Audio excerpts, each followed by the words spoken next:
What's the movie so bad that it killed off the whole franchise? When The Cat in the Hat with Mike Myers was released, Dr. Seuss, or Theodore Geisel's wife, Audrey, was so disappointed and disgusted with how it turned out, she never approved of any more live-action adaptations. Subsequent films have now instead only used computer animation adaptations instead of live-action studio versions. It's a guilty pleasure movie for me. I love how gross and wacky it is, but I'm very aware that it deserves the legacy it got. Percy Jackson, Sea of Monsters. There were 3 more books in the PJ story, plus all of Rick Riordan's other books and spin-offs. There was so much potential, and it was just so botched. To be honest, the first movie killed the franchise. It wasn't very high quality to begin with, but more importantly, it was completely self-contained and didn't introduce any plot points of the series' longer story arc. Disney's The Lone Ranger and John Carter were both supposed to be the first of a series, like Pirates of the Caribbean. I feel like Pirates of the Caribbean was supposed to be a one-off movie that ended so successfully they decided to turn it into a franchise. Savvy? The Inkheart book series was fantastic. I was very dissatisfied in the movie, the only shining light being Brendan Fraser as the main guy. Green Lantern. They had big plans for a sequel and a wide story arc, but because the movie bombed at the box office, all of that was scrapped. Allegiant, the movie after Divergent and Insurgent. The end of the Divergent series was never made into a movie because Allegiant turned out so badly. I think because Harry Potter split the last book into 2 movies, everyone around that time tried to do the same for a cash grab. I'm looking at you, Hunger Games. So they split the last book into 2 movies, then changed the last movie into a TV miniseries, but forgot to check with the cast first. Since it wasn't in their contract and they didn't want to do it, they bailed. To be fair, book Allegiant ruined the franchise as well. I was excited for the expanded world building, but the character undevelopment destroyed the narrative and series for me. My god, I was mad at Artemis Fowl. I had just read the entire series. I didn't have high hopes in the first place because of Disney's track record of book adaptations, but somehow I was still disappointed. They changed everything around, had bad acting, which I blame the director for, and they left out the most important scenes. Eragon could have been epic. Over a year later, I'm still kind of mad they messed it up so badly. I'm still hoping they'll try again now that some years have passed and the general audience has forgotten about it. I heard there were plans for a Stephen King cinematic universe of some sort, but given how badly Dark Tower did, that's probably never going to happen now. Considering how the movie has nothing at all to do with the books, I'm not surprised it was scrapped. I freaking love the Dark Tower series, and the movie was just a joke. Fantastic Four. The 2005 version wasn't bad, but the 2015 remake, or Fant4stick, was awful. We'll see how the new one is. The Avatar: The Last Airbender film was terrible. When it came out, I saw it in theaters because I was, and still am, a big fan of Avatar: The Last Airbender series. The moment they produced Aang's name as Ong, I knew the movie was going to flop. I came out of the theater so unsatisfied. I've never tried to give The Last Airbender movie another try since then. John Carter lost a crap load of money and was supposed to be a giant trilogy, but the first one flopped out the gate, to the tune of losing somewhere around $200 million at the end of the day, making it one of the biggest bombs of all time. Nearly or mostly killed Taylor Kitsch's career too, though I have to point out he was supremely excellent as David Koresh in the miniseries Wacko, and everyone should watch if they never have. I mean, I actually really enjoyed the film for what it was, but yeah, the marketing around it sucked. By which I mean I don't remember there being any marketing whatsoever. Valerian and the City of a Thousand Planets. The most expensive indie film and most expensive European film of all time. More than a $200 million budget. And it barely broke even at the box office, probably netting a 9-figure loss when factoring in marketing and publicity costs. Neither Cara Delevingne nor Dane DeHaan have worked much since, though this was hardly the first franchise killer either of them have been involved with. Self-Deletion Squad for Delevingne and The Amazing Spider-Man 2 for DeHaan being the examples. Allegiant. It not only killed its franchise by cancelling its Part 2, it made Hollywood not even want to make young adult fiction novels into movies anymore, since the whole series boiled down the genre to such basic elements there was hardly any flavour to it. Percy Jackson. I know it came out with 2 movies, but the first was so detested by fans that the fandom collectively decided to pretend they don't exist. As a result, the second one failed miserably, and it was never picked up again despite being huge young adult movie material. Amazing Spider-Man 2. They had gigantic plans to spin off a gigantic Spider-Verse film out of that film, but it was such a muddled mess it brought it to a screeching halt. But hey, Spider-Man's back in the MCU, and Sony is trying to piggyback a Spider-Verse off of that, so it all worked out in the end. Queen of the Damned. Interview with the Vampire was amazing. 8 years later, they skipped the second book in the series and went straight to the third. I don't know why. The second book, The Vampire Lestat, was the best in the series. Maybe they couldn't get Tom Cruise to continue and just decided that would be the end of it. Then some idiot came up with the idea to do a crap job of Queen of the Damned and, well, the rest is history. Pacific Rim Uprising. The original Pacific Rim was the perfect kaiju movie in my opinion. I think that any sequel would have been ill-advised because the only way to really follow that would be more of the same, but bigger, and I don't think that's a sustainable formula. But what we got was even worse than that. The Last Airbender. I'm guessing by the ending they had elaborate plans to turn this into a franchise of all of the seasons, and wow, so horribly bad. I mean, they managed to mispronounce the names of all the characters. If you're going to turn a cartoon into a live-action movie, it's probably a good idea to have everyone involved in the project actually watch an episode or two of the cartoon first. Also, prior to the movie, I'd never even watched an episode of Avatar: The Last Airbender. I had an even greater appreciation of how bad they messed up after watching them all during the pandemic. Ouch. Imagine what the fight between Fire Lord Ozai and Ong would have looked like in the Shyamalan version. Slow, with garbage bending, and Ozai would probably look nothing like the series, and sprinkle in some corny writing and acting, then boom, Shyamalan approved. So the narrator's story was not unlike this commenter's. I'd seen bits of Avatar, but my first real exposure to the world was that bloody movie. And my god, I am not a hard man to please when it comes to cinema, but that thing was pure, unfiltered garbage. Only after having my arm endlessly twisted by friends did I watch the source material, and now, of course, I know that not only is it great, but its characters are some of the most wonderful in cartoon history. The Golden Compass. Their biggest crime was not including the ending to the book. How do you fade to black right before the best part? And completely cut the church out of a story that's fundamentally about resisting religion's attempt to control everything? Batman and Robin. There were multiple sequels planned, and instead the continuity was ended and rebooted 7 years later, with the Dark Knight trilogy completely changing the tone of the franchise to the exact opposite of Batman and Robin. As far as I remember, there was one movie planned called Batman Triumphant, which would have featured the Scarecrow, and the director was planning to make it right to give the franchise a movie worth of its name. But it was all cancelled, so he didn't get the chance to redeem himself. Sorry, Joel Schumacher. The ideas I remember hearing for sequels were Scarecrow creating Man-Bat, Scarecrow's gas causing villains from previous Batman films to reappear as hallucinations of Batman's fears. If they got Nicholson and DeVito back, this could have been interesting. And Harley Quinn, reimagined as Joker's daughter, showing up to get revenge on Batman for the death of her father. The latest version of The Mummy with Tom Cruise. It was supposed to herald a bunch of Universal Films monster feature reboots, including Dr. Jekyll and Mr. Hyde with Russell Crowe. I don't give a crap what he looks like. I wasn't going to watch any movie about a mummy without Brendan Fraser. Didn't Men in Black International kill off the 22 Jump Street sequel? Men on 23rd Street. Yep. I Am Number 4. The movie is just awful as it leaves out so much cool crap from the books. It's just a shameless cash grab and your typical high school romance with guy gets special powers and falls in love with quiet girl. I thought Timothy Olyphant did a good job, but he's just a good actor. Warcraft the movie. It pains me so much to say this one because I am a WoW player and I actually liked it. I thought it was meh when I saw it in theater, but now I've watched it at home half a dozen times and I like it more. I really wanted this to be the start of a whole string of Warcraft movies, but I just don't think that will happen. See, I thought they were making another one because even though it bombed here, it was like a massive blockbuster in China. And I actually liked the movie. Part of it was expectations. I'd heard it was god-awful and terrible and not worth my time, so my expectations were very low. But when I finally sat down to watch it, I enjoyed the hell out of it. Mortal Instruments: City of Bones. They changed so much of the story from the books that there's no way they could have come back from it.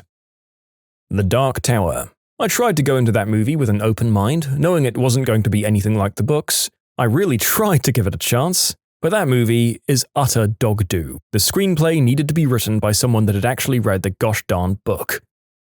Fantastic Four, 2015 version, Fantastic. The cast seemed pretty stellar too. Miles Teller, Michael B. Jordan, Kate Mara. Boy, was it bad though. Killed off any chances of a sequel. I think Crimes of Grindelwald will prove to be the downfall of the Fantastic Beasts franchise. You know, I think a lot of people don't understand what killed off the franchise means. I found a comment saying Endgame. It's the second highest grossing movie ever, man. There's a difference between killing a franchise and closing a story arc. Infinity War only killed off half the franchise. Solo, which I actually didn't mind too much, killed off the plans for more Star Wars spin-off movies focusing on side characters. Instead, we got lots of Star Wars TV shows, which I'm more than cool with. This was written in 2020. Rest in peace, commenter. I wouldn't say it was Solo's fault. I'd blame The Last Jedi. I remember a lot of people refusing to see Solo to show the mouse how much they hated Episode 8. I saw Solo, it was cool. I would have preferred Han's origins from the EU though. That's the extended universe, not the European Union. You can submit your own stories to be featured here on the channel. The story submission link is in the description below. And if you want to listen to some vibey music in the background, check out easymode, also linked below, and subscribe.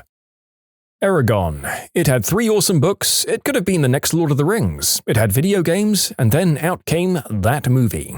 It was such a flop that nobody wanted to speak of it ever again. To be honest, rereading the books past adolescence, I've realized the books are really not that great. The storylines are poorly written and Eragon is a horribly blatant, self-insert Gary Stew. The movies are somehow worse than that, but there was really zero chance that this series would ever be more than a guilty pleasure at best. King Arthur, Legend of the Sword. I'm sure this was meant to be the first in like 7 movies. It's a shame. They had a great cast, but it just bombed at the box office. Does Game of Thrones Season 8 count? But who has a better story than Bran the Broken?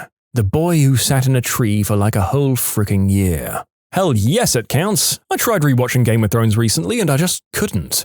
The horrible ending has tainted the entire property. As far as prequels or other planned series, I do not give a single F. I was a committed fan, but not anymore. It still amazes me how Game of Thrones was on everyone's mind for a couple of years, and after the finale, it's almost as if it's been wiped out from the collective consciousness. Star Trek Nemesis killed off Star Trek movies for 7 years, and even then we got a reboot instead of a continuation of the old franchise. The Enterprise show, which is better than most people give it credit for, kept the franchise limping along for a couple of years after Nemesis, but the Prime Universe, as a franchise, was effectively dead up until they brought it back with Star Trek Discovery a couple of years ago. I do, however, think that the Next Generation cast as a whole had run out of a bit of gas from a storytelling and audience interest standpoint, and that Nemesis was basically the excuse used to move on from them. The movie Titan AE literally forced Fox Animation Studios to shut down permanently. Update: I looked up when Fox Animation Studios shut down and when Titan AE was released. Fox was shut down 10 days after the movie was released. A damn shame too, because that movie is actually fantastic. Dragonball Evolution. Shut up. We do not discuss that film. We don't even contemplate its existence. Rise of Skywalker is probably going to preclude a new Star Wars trilogy indefinitely. Episode 8 killed it for me. 9 just kinda kicked the corpse. I find bashing Rise of Skywalker is literally flogging a dead horse. Well, in particular, The Voyage of the Dawn Treader, but really the entire Chronicles of Narnia film series was so bad it killed off any desire for more films in the series, probably forever. I don't know. The first book had a lot of film potential if you ask me, and I outright liked the second movie. But after that, yeah, I think each book gets less and less filmable as it goes along. Maybe a TV series would have worked better. You know, color me surprised that nobody has mentioned Dune. The 1980s movies was really pushed hard before release. It was apparently going to be bigger than Star Wars, and then it flopped. After that, nothing until 2021. Artemis Fowl. I must save the world. No, idiot, you're a criminal prodigy holding a mythical creature against her will. The books did a good job of melting his cold heart over time to eventually become a bit of an anti-hero, but good lord, what a mess. Why can't anyone do young adult novels properly? Grease 2, and disclaimer, it is my favorite Grease and among my favorite Lifetime movies. Hot on the heels of the success of Grease, more Grease films were ordered. The production was a total crapshoot, the film was literally still being written as it was filming, there were cast issues, it flopped, and as a result, a potential plan for Greases 3 through 5 was scrapped. Bonus, years later those scripts were reworked and became another successful franchise, High School Musical. Any movie after Terminator 2 in the Terminator franchise. Look, I know I'm in the minority, but I didn't hate Terminator 3. It had some good elements, but they should have just gotten Cameron and Hamilton back to sew up the franchise. And then it just stopped. Could have been the greatest sci-fi trilogy ever, instead it's more like The Grandfather. First two awesome, third was a disappointment, and then trash. The Man from U.N.C.L.E. Fantastic movie, and it had the setup for more sequels. It just didn't get the viewership it needed. Also, everything happening with Armie Hammer in 2021. I think it's safe to say the plans for a sequel have finished for good. It didn't kill the entire franchise, but I'm surprised Warner Bros. Still continued producing the other Fantastic Beast movies after so many people hated the second one because of awful storylines. There were too many new characters, terrible screenplay, creating new plot holes and errors, bad pacing, and not to mention that a lot of the storylines didn't really lead up to anything other than some fan service. It felt like the movie had an identity crisis and didn't know which main character should be the mascot of the franchise. Was it Newt, Dumbledore, or was it Credence? The movie didn't do any of these characters justice in the end. The Last Airbender. F.U. Shyamalan. Ender's Game. The source material is so good you don't even understand. Had the chance to be such a mega franchise. Instead, they cast Rico from Hannah Montana to play one huge pinnacle role, hired a kid who couldn't act to play Ender, completely missed 60% of what actually made the books good, and gave characters who make the story worth tuning in for no screen time. They took a masterpiece and made the worst version of it possible. I still remember the hour-plus long of disappointment in that movie.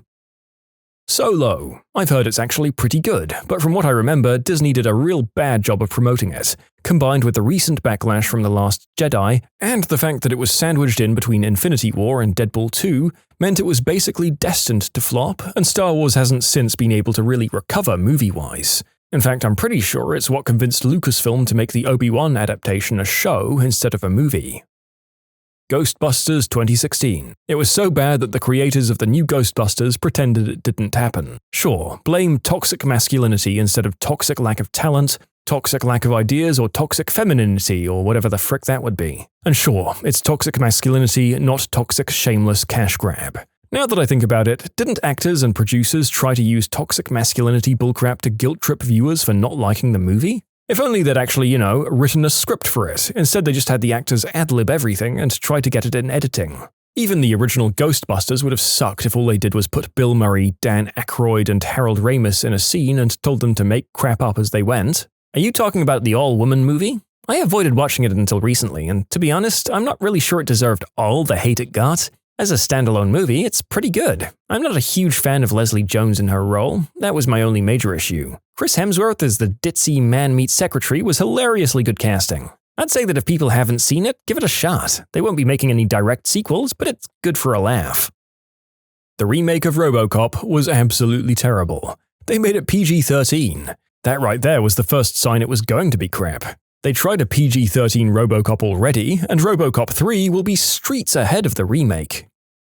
Predator 2018 should have killed the franchise for a bit. Luckily, it didn't. X-Men Dark Phoenix. Should have stopped at Logan, man. The Mummy with Tom Cruise. It was supposed to start a whole universe, the Dark Universe, with Mummy, Dracula, a couple of the others. But it flopped, and it took the whole universe with it. Titanic. They foolishly sunk the ship and killed off the male lead. Yeah, they really could have written what happened to that boat better. I mean, that's the great thing about fiction. You can make anything you want happen. I say in the inevitable reboot, we make the boat turn into a transformer and blast off into the sky, saving everyone. Pirates of the Caribbean, Dead Men Tell No Tales seems like one. I know they haven't come out with any other movies after that, but I probably won't watch them even if they do. Must have watched the first 3 movies more than 10 times each. But Stranger Tides semi-killed it, and Dead Men Tell No Tales was the final nail in the coffin. Wonder Woman 1984. What a load of steaming garbage. Curse the damage you did to Pedro Pascal's career. Maze Runner 2. The first concept was really cool, but they just randomly changed it into a zombie movie? I like those, but please, keep them separate. Back in the early 2000s, I recall a whole string of attempted youth and young adult novel adaptations that sucked so hard there were never sequels. Eragon. In my opinion, the source material was already pretty meh, but the studio went full awful on it, bungling the story, maybe to avoid an angry letter from George Lucas, and trying to rely on cheesy effects. A series of unfortunate events. They tried shoving 3 books into a single movie, plus a dumb murder plot that wasn't in the books, rushing through it all with barely a plot while hoping one famous actor would carry the entire film. Thank goodness for the Netflix show. Cirque du Freak. A modern vampire young adult novel that was okay, and then there was this cheesy B-movie of the first book and the second book mashed together. Weirdly cast and directed, it didn't really seem like anyone making the film expected there to be a sequel. And there's others, I'm sure. Alien Covenant. There were supposed to be more prequels that brought us to the original Alien, but alas, it bombed. I hear there's a TV show in the works. It's too big of a franchise to actually kill, but the prequel series is cancelled. In some alternate world somewhere, the correct answer is The Fast and the Furious. Jaws the Revenge killed the entire Jaws series abruptly and got 0% on Rotten Tomatoes. Eragon, one of the most successful New Age fantasy series ever, and the directors hamstrung it in every way possible. At one point, the author was asked if he wanted to see a sequel, and he said he was still waiting on the first book to be made into a movie. I should repeat, this comment was written in 2021. I think Indiana Jones and the Crystal Skull put an end to the Indiana Jones movies. Even though they were trying to pass the torch to Shia LaBeouf, I think he dropped it. I can't understand how the director could review that horrible Tarzan scene and say, "Yep, this goes in the final cut."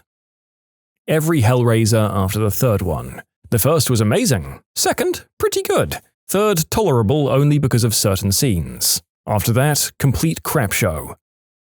Highlander. Queen did Who Wants to Live Forever for the first one, and it got good reviews. The second and third were terrible. According to my dad, who watched it in theaters, he told the people lining up for the next showing the whole story because he didn't want people to go through the pain he went through. When did you realize that he or she was not the one? I usually don't mind age gaps like 5 to 10 years. We'd been dating for about 2 months, and I all of a sudden realized just how different we were. We did enjoy our company together, but every time we were out with her friends, I felt like I was back in my early 20s, and every time we went out with my friends, she found it dull and boring. It just didn't work out, and we both kind of agreed that this wouldn't work in the long run. So we left as friends. I think that was more of a personality thing, not the age difference. I'm 14 years younger than my husband. He's 41, I'm 27. We got married when we were 36 and 22. We both have similar personalities and don't care for the going out scene. His mother is in her early 60s and she does like it. Everything I thought I knew about him was a lie. For example, he was fired from McDonald's for peeing in the parking lot in front of customers. He told me he quit. Of course I quit. I eventually stopped peeing. I couldn't pee forever. My bladder is only so big. Honey, where are you going? Honey! When I became more in love with my memories of her than the person standing in front of me. Holy crap. Thanks. I just got out of a pretty bad relationship. She completely changed from the time that I met her until now. The only thing that kept me going was the image of the girl that I fell in love with. When she tried to shoot me with a crossbow, she was a diagnosed sociopath schizophrenic. We were play fighting and she escalated it by grabbing her bow staff. I grabbed an empty blow dart gun, she knew it was empty, and there was a standoff. She went to the bathroom where I kept my crossbow and started loading it. I was telling her it was no longer funny and this was going too far. She kept loading it, started to aim and pulled the trigger. The bolt flew past my left side and stuck in the wall. A major fight ensued. My friend was in the other room. All she heard was, thunk. Did you seriously try to fricking shoot me? So my question about your story is, why do you have so many weapons lying around? When he didn't want to come and see me, and I had to spend 5 hours in a train every weekend to come and see him. He had the economic possibility to do it, but couldn't be bothered. This worries me. I'm long distance right now, and I'm the one that travels every single time. She came once, over Valentine's Day weekend, so of course everything was packed and not normal in the city. She's recently said that she's not coming back up here again, and her dad thinks she's serious about it. I'm getting my master's degree and will probably be here for at least 2 more years. It just seems like she doesn't want to come and see me as much as she doesn't want to be inconvenienced. Long distance is hard. Honestly, if they aren't willing to discuss putting some reciprocal effort in, it might be time to call it quits. When he spent 3 hours screaming at me for overdrafting our joint checking account, I'd written and recorded 2 checks to pay bills. He'd spent over $100 that week at bars and was mad at me that there wasn't enough money to order himself a pizza. After he called me a stupid B-word in front of our daughter, I threw him out. When I realized I was optional.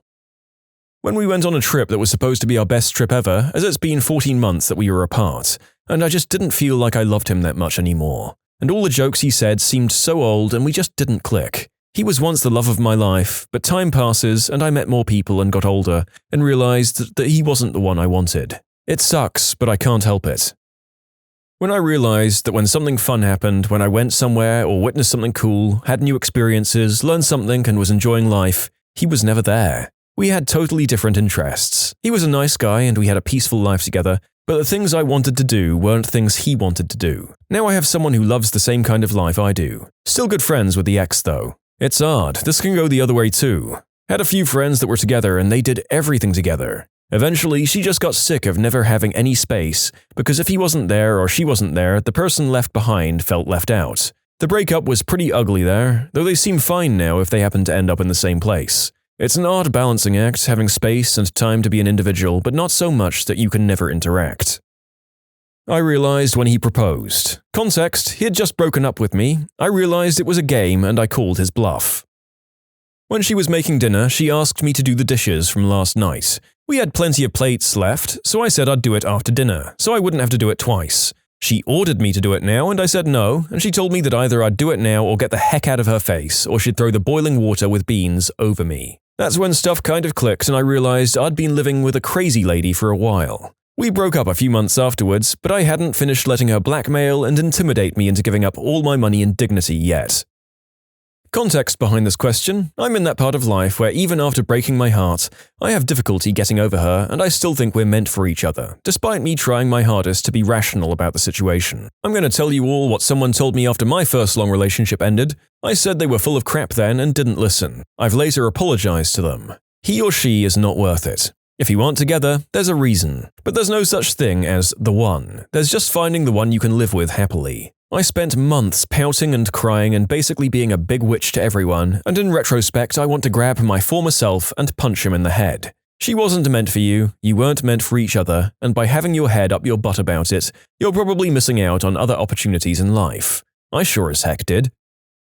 There were 3 major phases. First, we'd been dating for close to 6 months. He had never seen me wear the same outfit twice. That's how little we saw each other. Second, he kept pressuring me to do the deed with him despite me recently being the victim of unwanted advances. He was not considerate of my hesitation or concerns. And third, I didn't want him to be the father of my future children. I didn't want that future with him.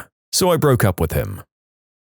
When she told me how proud she was of me and I realized a truth that I'd long avoided, I had no respect for her or her opinions. She was a nice person and hot, and I wanted to be in love with her, but I was lying to her and to myself to help get over a bad breakup. I ended it, and it was terrible. It was the right thing to do, but it was terrible.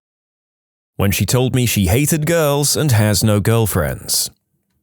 When I realized that he was still his mother's baby boy and checked with his mother on everything.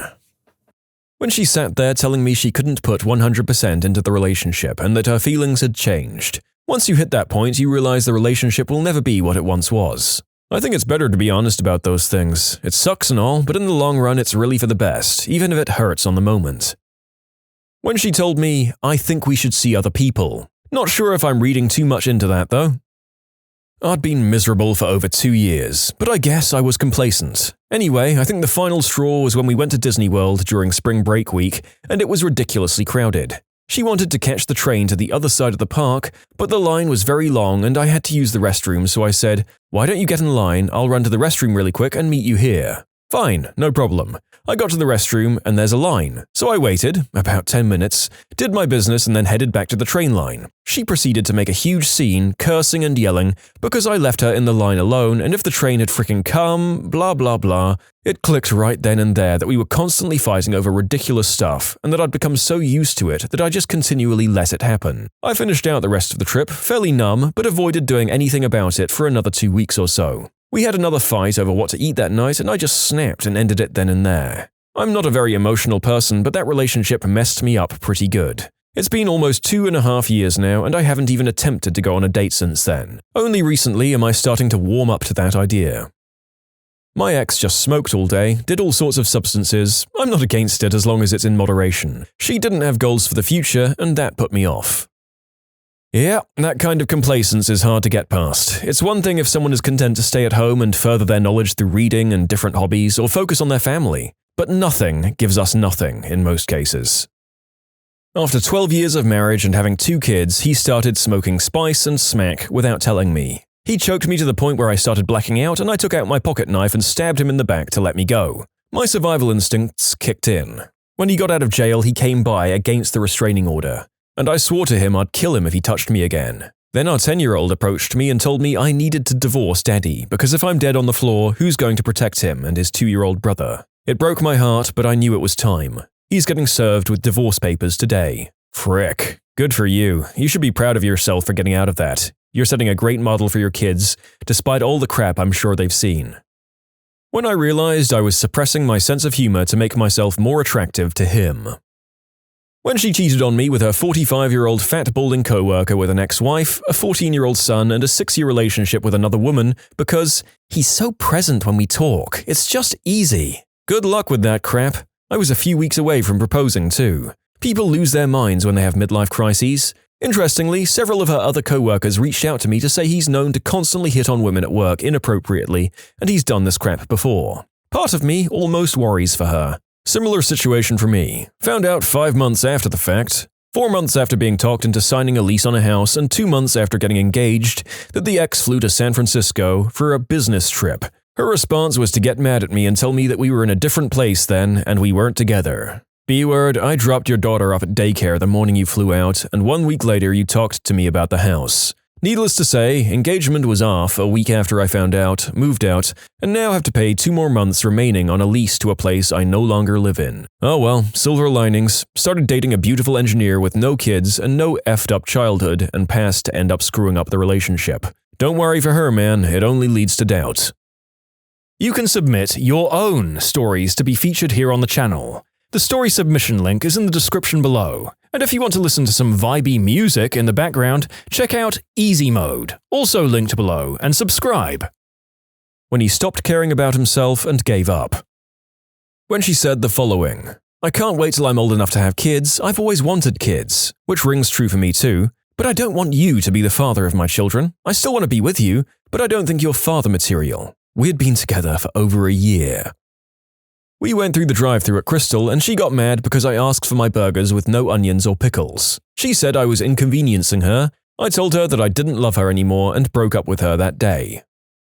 He was a super nice guy, probably one of the nicest guys I've ever met and ever will meet. I had a really hard time coming to terms with the fact that this perfectly nice, loving, caring man was not going to be the one for me. There wasn't anything wrong, but nothing was really right either. We had a ton in common. I guess we were just missing the chemistry that you need to make it lasting. The relationship lasted almost a year. It took me a few months to really determine it wasn't right. I suppose the moment I really realized was when I thought, he deserves to be loved the way he loves me, but by someone else. And it didn't bother me to think that. It's been about 2 years since we broke up.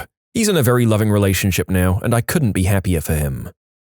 We'd been living together for around 6 or 7 months, and I'd been letting her stay rent-free after she graduated. I'd come home and she would be stressed out from not having a job, getting rejected, not getting interviews, and I would try and comfort her despite at that time working the most stressful job I've ever had to date. To the point I was diagnosed with high blood pressure, anxiety, and sleeping disorders. I was able to deal with her ignoring me and being unhappy all the time because I always told myself once she got a job it would get better or get back to normal. Then one day I came home and she complained that I'd left my underwear out on the floor when I left for work that morning, and something just snapped. I'd always known her mother was a perma-grump who could never be happy no matter what, and I couldn't stand being around her for more than a day or two, but suddenly I looked at my girlfriend and I clearly saw her gradually becoming her mother, and me being powerless to stop it. I saw that no matter what happened, no matter what I did, she was always going to find a way to be unhappy, and I just couldn't bear the idea of spending the rest of my life with someone like that. I also resented the fact that she was simultaneously dead set against becoming a traditional homemaker or mother, but at the same time doing a career that paid less than minimum wage.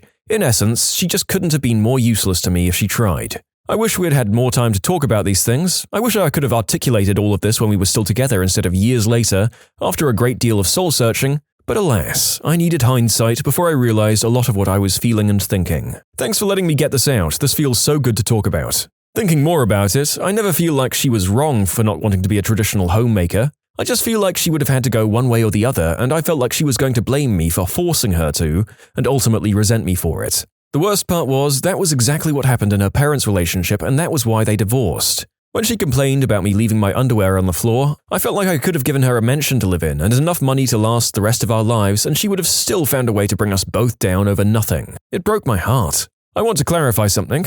That when I say she didn't want to do childcare or homemaking, she was super specific about that point.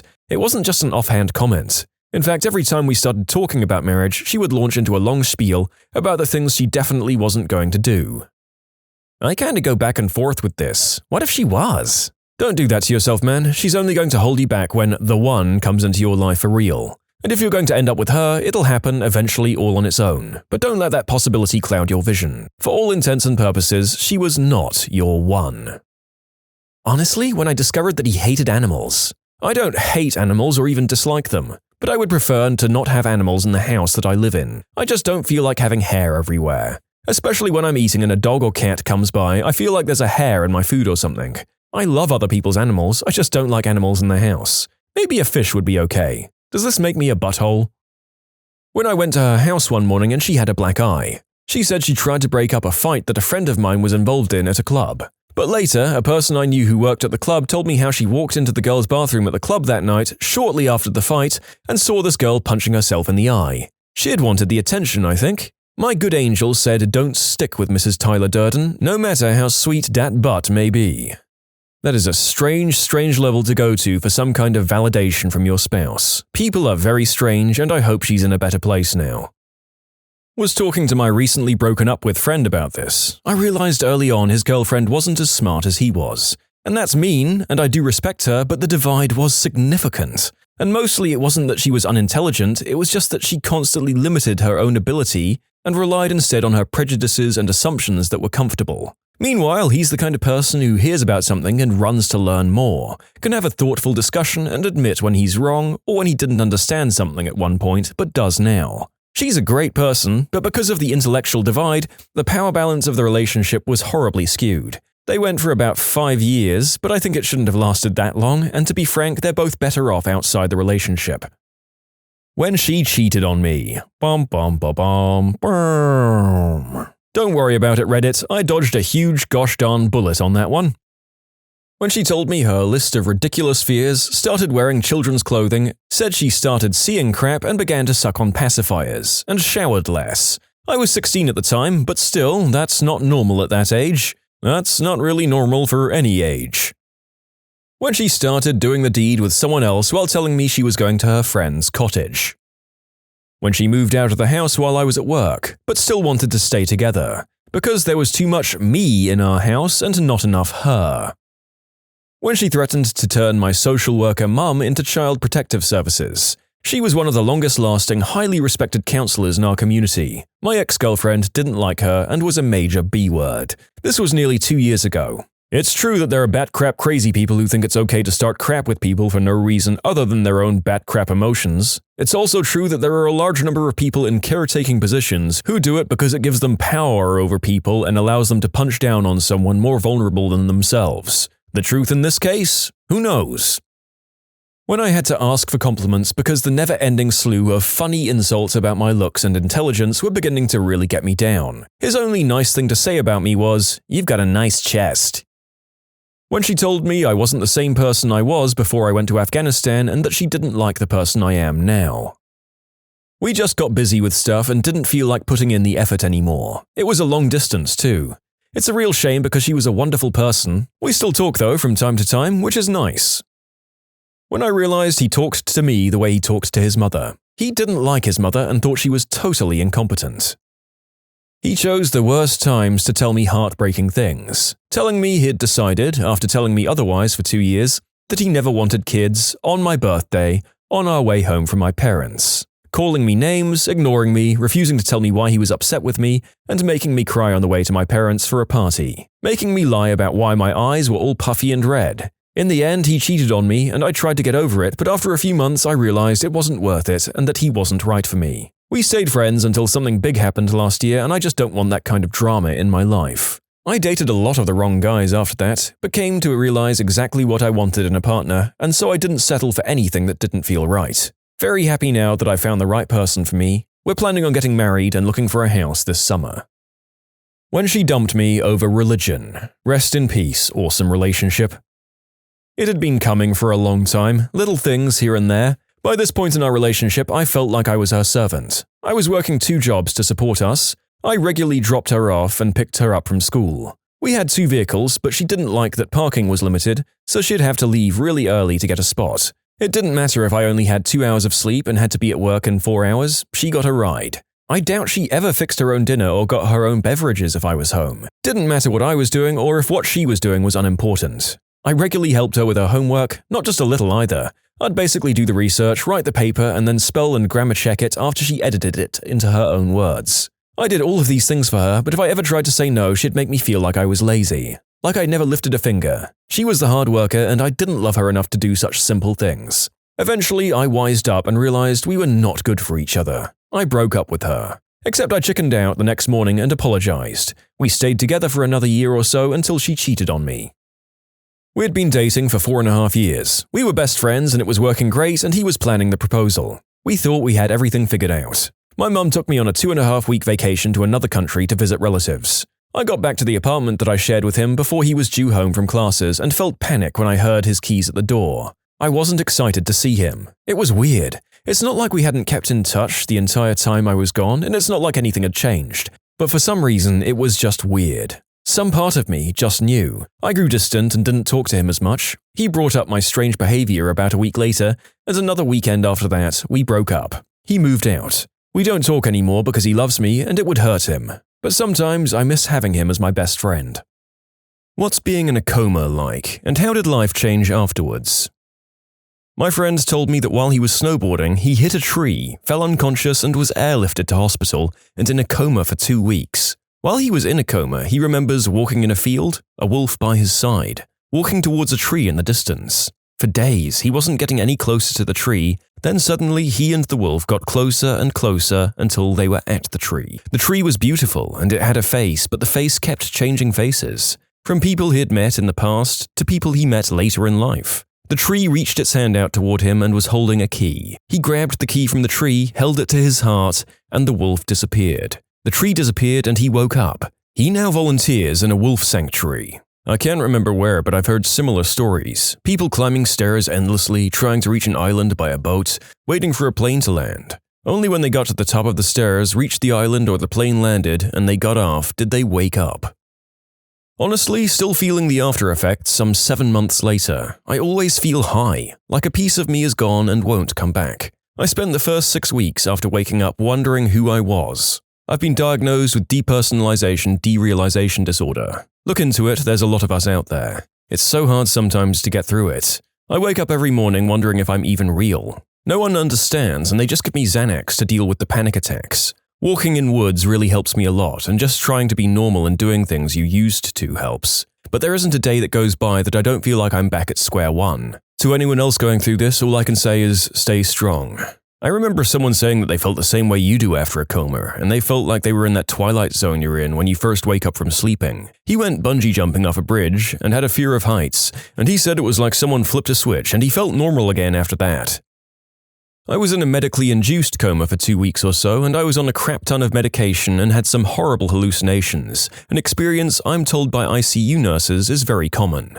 I knew I was injured and in hospital. Apparently they kept waking me every day to check my brain function, but I was not aware of why, so I spent a lot of time very confused with vague hospital-based nightmares. Also, some Game of Thrones hallucinations, because my brother visited and talked about the show at my bedside, and I fought a dragon as a result in my head. I can't say exactly how much time passed because A, it was more than 2 years ago, and I've tried to forget, and B, things from the outside broke in, but from different times than you'd expect. A news story from 1 week into the coma felt like it was at the start of the hallucinations. But I might be remembering things wrong. The brain works in very mysterious ways, especially when you're high as frick.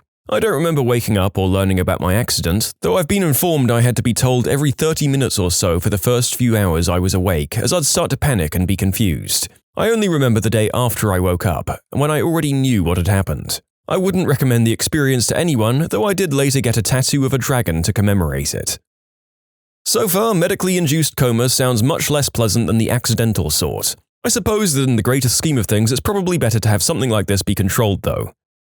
I was born 3 months early and spent the first 6 weeks of my life alternating between an NICU incubator and ice baths for the extreme prolonged fever. Although I obviously survived a difficult infancy, my immune system is questionable at best. I've suffered from unexplained fevers, FUO, fevers of unknown origin, off and on throughout my life. When I was 19, I contracted an often fatal infectious disease. My parents were traveling out of the country, so I was home alone, and by the time I realized that I needed medical attention, I couldn't move. It was during this period that I began to slip in and out of consciousness. My older brother lived a few blocks away with his wife and kid. He was trying to be cool and let me party my butt off while my parents were gone, but after 3 days of radio silence, he started to get worried and came to my house to check on me. He found me in my bed, unconscious and radiating heat. He carried me down the stairs, put me in his car, and burned rubber to the ER. He broke 2 of my bones while doing this, but seeing as how I was 6'1", 180 pounds, and literally unconscious, it's not surprising.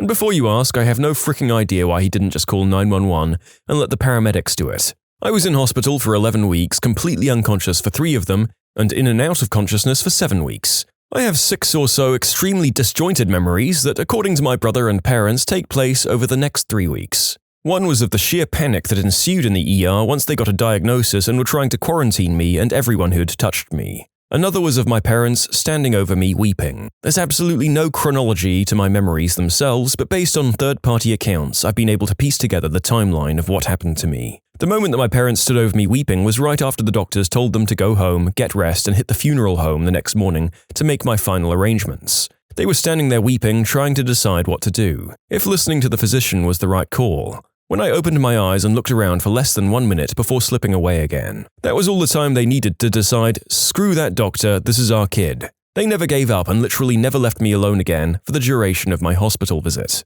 Remember those fevers I mentioned, the ones that I'd had since birth? Yeah, it turns out that a dangerously high, prolonged fever is what killed the virus I had. It also gave me thermal brain damage, but never mind, I'm alive. Just slightly dumber. If you've ever been under general anesthesia, you'll know what a coma is like. That's a kind of medically induced coma. If you haven't had that, it's not even like sleep. You're awake 1 minute and waking from surgery the next, with no awareness of what's happened in between, unless you wake up during surgery. That happened with me last time. I was having chest surgery. I tried to sit up on the operating table. Scared the crap out of the med students. No pain, just confusion, and I went back under pretty fast. Yes, some people do have different experiences with comas, and some people experience floating above their body under anesthesia and hallucinations and delusions. When I come out of anesthesia, I'm violent.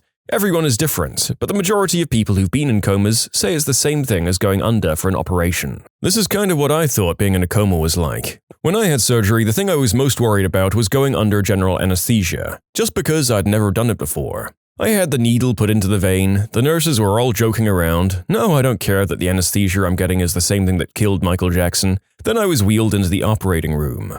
They opened the tube and I felt the coolness of the anesthesia going into my vein, then nothing until I was waking up in the recovery room. No wakefulness, no hearing voices, and no passage of time.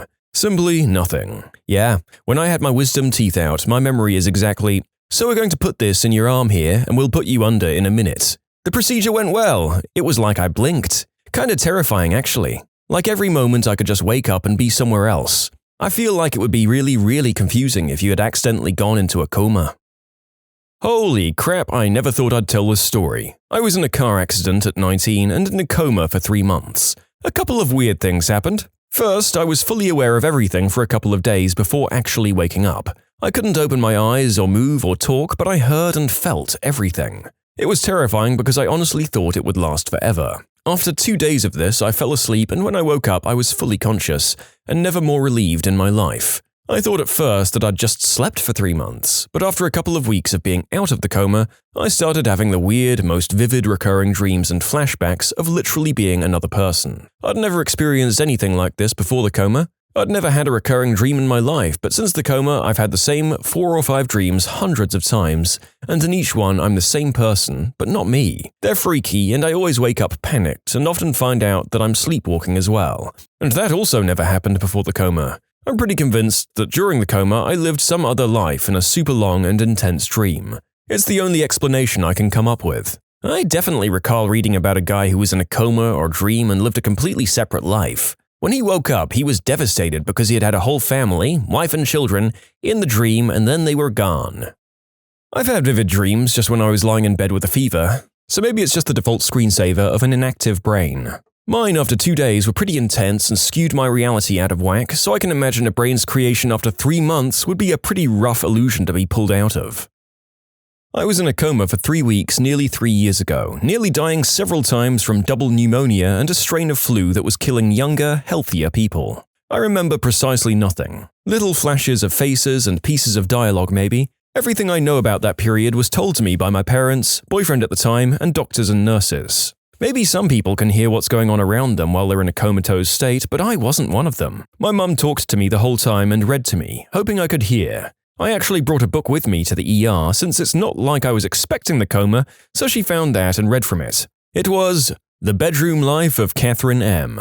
When I awoke, I wasn't confused or anything. I recognized that I was in a hospital room, and I remember being in the ER weeks before. It was the last thing I remembered.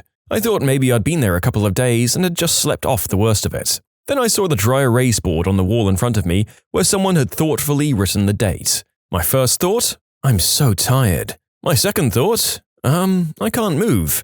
My third thought was, I can't talk? What the frick is this thing in my throat? Get it out! Get it out! Get it out! Turns out the coma is the good part.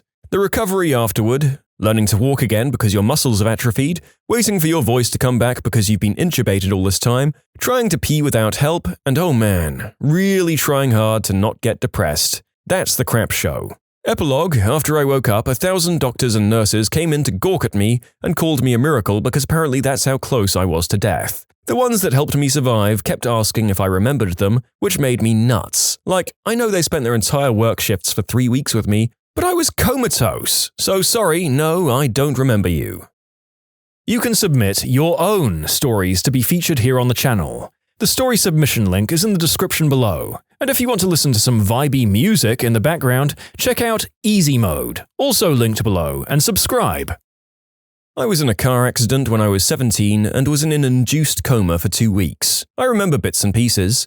I remember one thing in particular right before being taken off the medication. I remember being told I needed to stop moving because I'd been in a wreck. I remember looking around and seeing 2 midget doctors jumping from one bed to another trying to get to me. They were wearing full-size medical gear that dragged on the floor behind them. They got to my bed and put more medicine in me. I looked back and they jumped off the bed and started walking out the door, laughing. After I was woken from the coma, I asked about the midget doctors. Turns out there weren't any midget doctors. You were in a midget hospital, but then they moved you. Last year, at the end of July, my transplant kidney was failing and I'd caught pneumonia. Doctors were like, we're gonna put you under for a few days, and I was like, what do you mean under? Well, they told me and I called my parents across the United States. Little did I know I'd wake up 5 weeks later. Apparently, it was a fight. I woke to my parents at my side. I thought it was just a day or two, but yeah, 5 weeks had passed and no one told me it was September till I was up for like a week. Missed my 33rd birthday last year. Well, I had really vivid dreams that were mostly great. I'll go into detail about the dreams mainly because I really haven't done it before. Traveling places, seeing things, crazy parties on charter planes with tigers and motorcycles. I can accurately recall about 5 to 10 of them. Then I had one particular nightmare that was really scary, that was like Mario meets dialysis in a 007 GoldenEye bunker.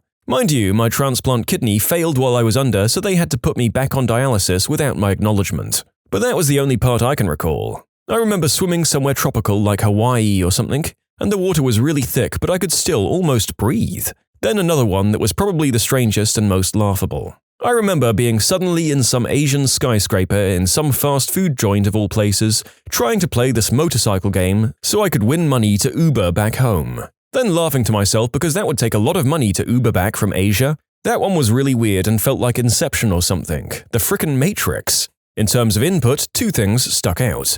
My mum on that plane telling me not to do substances, and the other one was doing yoga with Bindi Irwin. Well, when I woke in September, I was still foggy, but I remembered all of those dreams pretty accurately. I thought I was just having a lot of strange dreams. The Bindi input was apparently because my parents had been watching television and she had been on Dancing with the Stars or was training for it or something. So basically, I was atrophied to crap. I was out for 5 weeks, didn't stand for 10 weeks, didn't walk till 12 weeks. About a total of 7 to 8 months recovery, but was still rough around the edges for most of this year, 2016. Doing much better though. It was the single most horrible 2 weeks of my life. I was put in a coma for 2 weeks and I heard everything. I screamed at myself to wake up, but I couldn't move at all. I stared at my eyelids for 2 weeks, screaming to get up, but was completely paralyzed. I heard my family at my bedside. I felt my girlfriend brushing my hair out of my eyes. I felt the nurse give me a dry bath, but I couldn't move. It was the worst experience of my life. I had surgery. It was 9.5 hours. I didn't wake up. I have one memory of a nurse slapping and screaming at me in the recovery room, then nothing. It was like a TV that was unplugged. The next thing I knew, I woke up to a priest saying last rites over me. I'm not Catholic. I croaked at him to F off because I wasn't going to die. He flees. A nurse comes running in and says I've been in a coma for 4.5 days. I experienced nothing. I was here and then I was gone. Then I was back and it was instantaneous. There was no sensation of the passage of time for me. Who invited the priest? It seems weird that he just showed up. Oh my god, the devil has risen! Flee! Well, it sounds like our friend here lived out a low-budget Exorcist sequel upon returning to the world of the living. I wonder if that priest aged a few years from the shock. Mine was like a really long, vivid dream. Like me in my own body performing these actions that I know have happened before, but all I can do is spectate. Like replaying a video. I pretty much relived entire chunks of my life ranging from hours to days long. I was out for a month.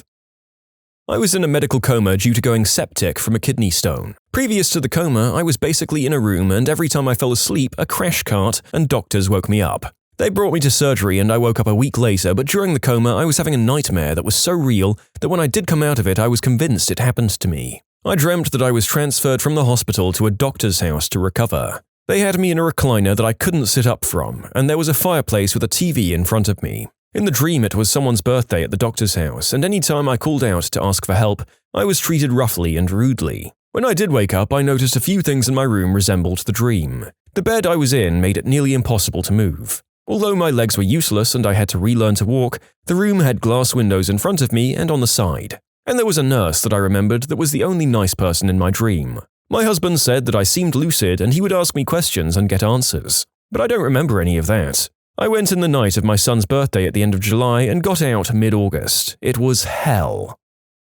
In 2008, I had to undergo a series of operations to remove a brain tumor that was very close to my brainstem. After the first operation, I'd apparently developed some sort of trouble regulating my blood pressure, and it kept spiking and falling.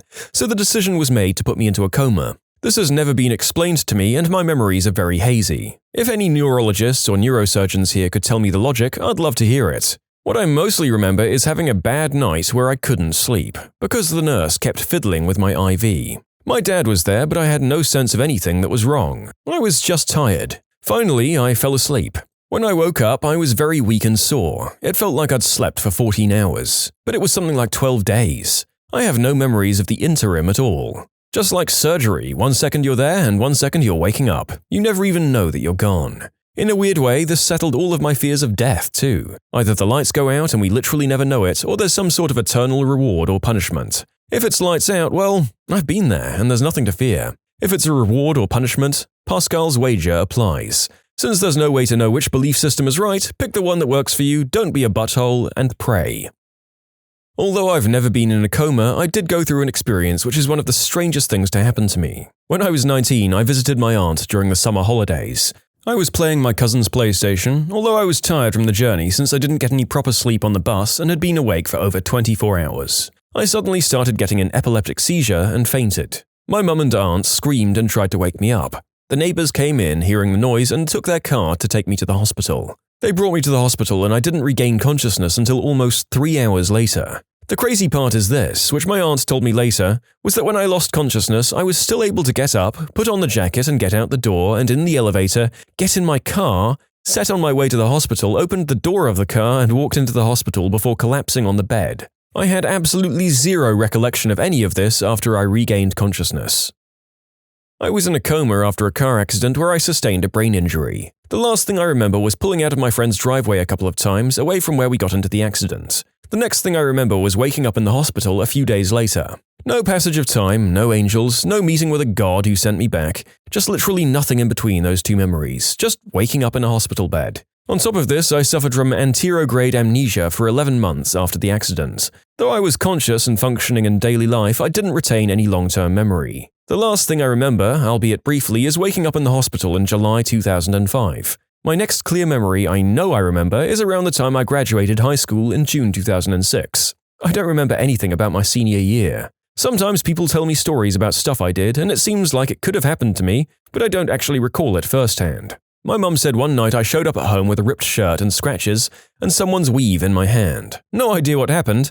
I don't think we'll ever know. Not me personally, but a friend of a friend whose story is semi-famous. He's an avid, venomous snake collector with a formidable collection. One day he was handling his king cobra which decides to make a go at him and nips him in the arm. He assumes it's a dry bite and isn't worried about it, but starts to head toward the hospital just in case. Halfway there, he starts getting very dizzy and sweating profusely. He has to pull over and lay down in the grass because it gets so bad. Calls 911 at this point, and an ambulance gets there in a few minutes to find him struggling for breath. They get to the hospital when the search for antivenom begins, but the only Cobra antivenom nearby was expired. They have a guy fly some in from a neighboring state, but the guy's respiratory system shuts down before the antivenom gets there. Cobra toxin kills people by paralyzing their diaphragm, so luckily they were able to keep him alive by intubating. He was in a coma for 2 or so weeks, and although paralyzed completely, he could hear everything going on, including his family trying to decide whether or not to pull the plug. How crazy. My girlfriend, recently passed, was in a coma from late January to mid-February of this year. She experienced a complete different reality in which someone named Benny saved her from freezing to death on a city bus and gave up his life in the process. She slowly realized it wasn't real after awaking from her coma. But 2 weeks after awakening, I asked her who she liked more, Benny or myself. She thought about it for a bit and said, "Well, he did save my life." Mid-March, when she was released from hospital, she would still tear up when thinking about Benny. I was in a 5-day coma when I was 17, 2013. I was hit by a car and fractured my skull. I don't remember the impact of the accident, but I remember being pulled into a grass yard. I remember the ambulance doors closing. I remember getting to the hospital and then I woke up. There was no concept of time and I ended up losing a bit of my short-term memory as well as having to relearn how to walk. People who've had friends stab you in the back, what's the story? Made plans to go see a movie with my friends for my 16th birthday and planned it weeks in advance. Everyone bailed the day before or on the day, but I decided to go and see the movie anyway. Ran into my whole group of friends leaving the movie theater while buying popcorn. I confronted them. Yeah, a lot of hemming and hawing, with no real explanation and no apology. Still went to see my movie, Underworld, and learned a valuable lesson about people and friends. Sucked at the time, but eventually that lesson was a great birthday gift. It started the process of not showing up for a majority of things and only making brief appearances for a month or so. Then I got to play D&D with some people from jazz band and never really looked back.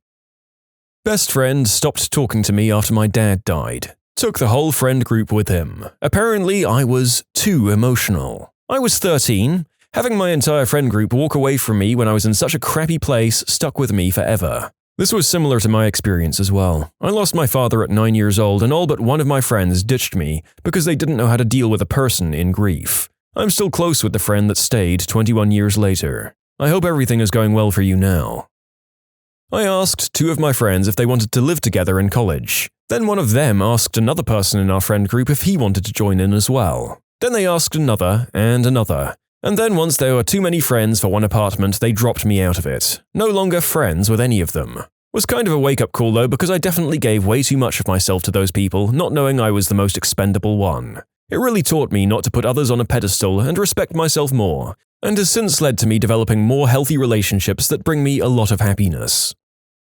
I had one friend, Ben. I was bullied by everyone at elementary school. Because Ben was worried about being bullied too when they hung out with me at school, we only played outside of school. One day, a popular kid asked to play with me during recess. I was ecstatic, until after a while they said, "You're not as bad as that Ben person said you are." And that's how I learned why I was bullied. She slept with my boyfriend because she thought she was in love with me. Wackest crap I ever did hear.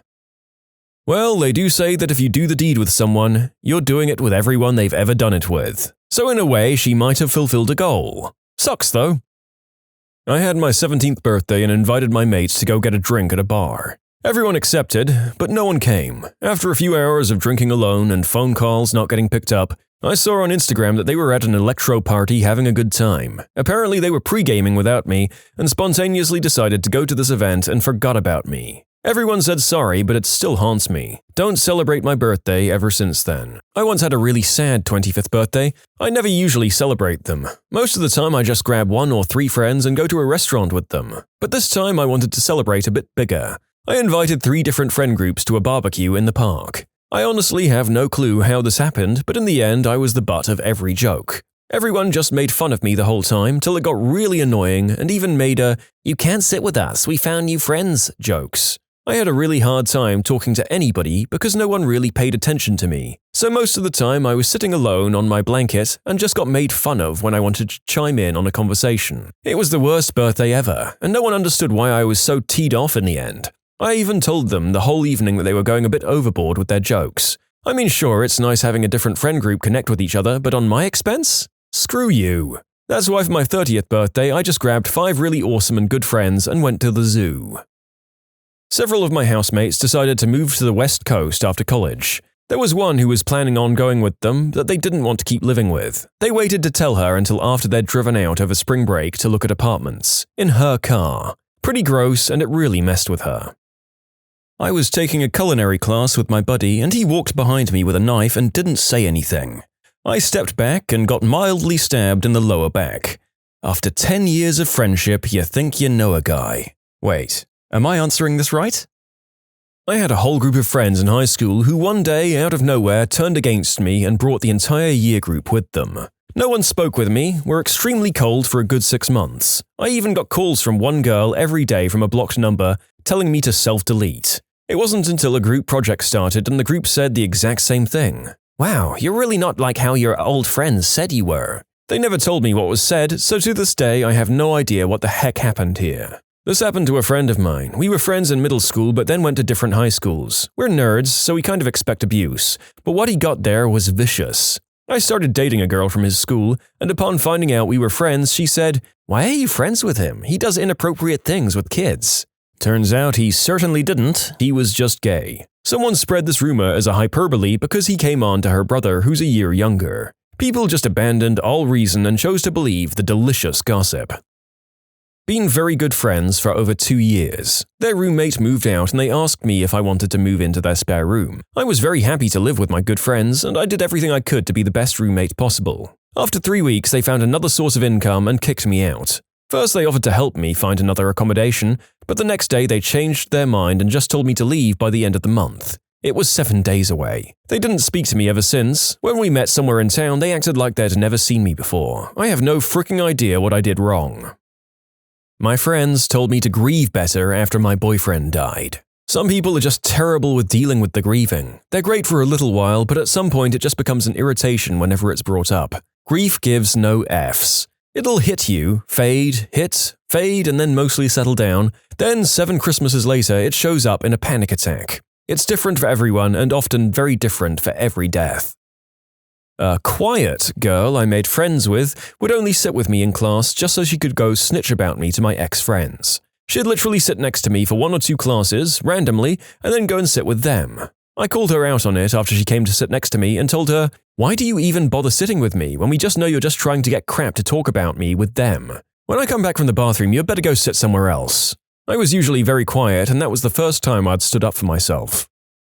I had one friend who honestly wasn't my favorite person because she was really manipulative. But I never said anything bad about her. I found out later she had been crap-talking me to all of our mutual friends and telling them that I did horrible things that I'd never done. Ended up essentially being pushed out of that entire friend group, and it ruined a lot of my high school experience. Village gossips. Personally, I'm just happy I'm not part of that miserable group anymore. As one wise man said, empty cans rattle the most. I had a best friend that I knew for 16 years. She got pregnant and her parents tried to kick her out. Her parents wanted her to get a termination, but she refused. One of our high school friends told me someone should push her down a flight of stairs. I told her that's a very bad idea and defended my best friend. The next day, the principal came by my class to ask me if I could attend a meeting about something important. If I didn't attend, I was going to be expelled. When I arrived at the meeting, our shared friend claimed I was going to shove my best friend down a flight of stairs. My best friend had believed her. We stopped talking after that. Oosh. Well, she might have eventually found out how reliable that other friend was if that's the one she chose to keep around. Stressful situation for her. I guess the lapse in judgment isn't down to cruelty. We, my husband and I, had a friend that we helped get back on his feet. Paid off some tickets he had, got his license reinstated, hooked him up with a solid connection for a reasonable, well-running car to replace his Beta, and gave him a place to live and a job, automotive repair. He decided it was a better choice to tell all our customers we were overcharging them. Spoiler, we weren't, and he'd do the jobs cheaper if they'd bring it to him at his house. This was a short time after he moved out of our house after never repaying anything he owed us. Not that we'd asked. It really broke my heart. Some will take as much as they possibly can. Now he stops by occasionally like nothing ever happened. It's been years now, but some crap doesn't heal right. My wife said she needed some time to herself, so she went to stay at her mum's for a while. One day, I went to pick up my kids and walked in on her and my best friend doing the deed. Turns out it had been going on for a while and she knew him before she knew me, which I had no clue about. To clarify a few things. 1. When I said the affair had been going on for a while, I mean for several months before I found out. This was after my second son was born. I have no doubt as to whether my kids are actually my own or not. 2. Yes, they are now my ex-wife and ex-best friend. 3. This happened nearly 16 years ago now. It was a very dark period of my life, but I'm great now. I got 2 great kids out of the relationship. I wouldn't have met my wife if this hadn't happened. Also, I believe I'm a stronger person having gone through the whole ordeal. 4. Just know that if you're going through something horrible in your life and your heart and mind are broken, there is hope for things to get better. It just takes time. This would prompt me to conduct a DNA test on the kids. I hope the results don't break your heart. I was worried about that years ago, but both are now teenagers and clearly resemble myself and their mum. Had a good bud of mine, who's the godfather of my son, living with me and my wife. I travel a lot for work and was out of the country for about 6 months in the Middle East. Came back and found out she was preggers with twins and that they weren't mine. Best friend for 8 years, started sleeping with my girlfriend, later wife, a week after I introduced them. Took 6 years after my son was born to find out that they'd meet up a few times a month. Was a chance he wasn't mine. Luckily, he is. The problem is that the closeness you have to the person blinds you to the idea that they could do anything so terrible. My best friend is one of the smartest guys I know, always on top of it when someone is being the least bit cool or he's getting screwed. Then his wife swore that she must have gotten a transmissible disease from a toilet seat. He believed her and even got mad at his good friends for saying she could be lying until he caught her cheating 6 months later. Love makes fools of us all, I guess. You can submit your own stories to be featured here on the channel. The story submission link is in the description below. And if you want to listen to some vibey music in the background, check out easymode, also linked below, and subscribe. Years ago, when I did a health sciences undergraduate degree, most of the cohort was determined to get into medical school. Our medical school program mainly accepted students from only our competitive undergraduate course, due to subject prerequisites. We all knew each other and were friendly, hanging out together and forming study groups. Many of my friends were great. We shared tips, resources, practiced exams and interviews together, but there were a handful who really wanted to get into medical school, and since the program ranks applicants mainly based on undergraduate results, the better your friends perform, the lower your ranking is for selection. So near application time, some of us would head off to the university library to borrow our textbooks, to find chapters or page numbers that the lecturer mentioned would be on the exam. And they would be ripped out. You'd go and find another library copy of the textbook and that page would be ripped out too.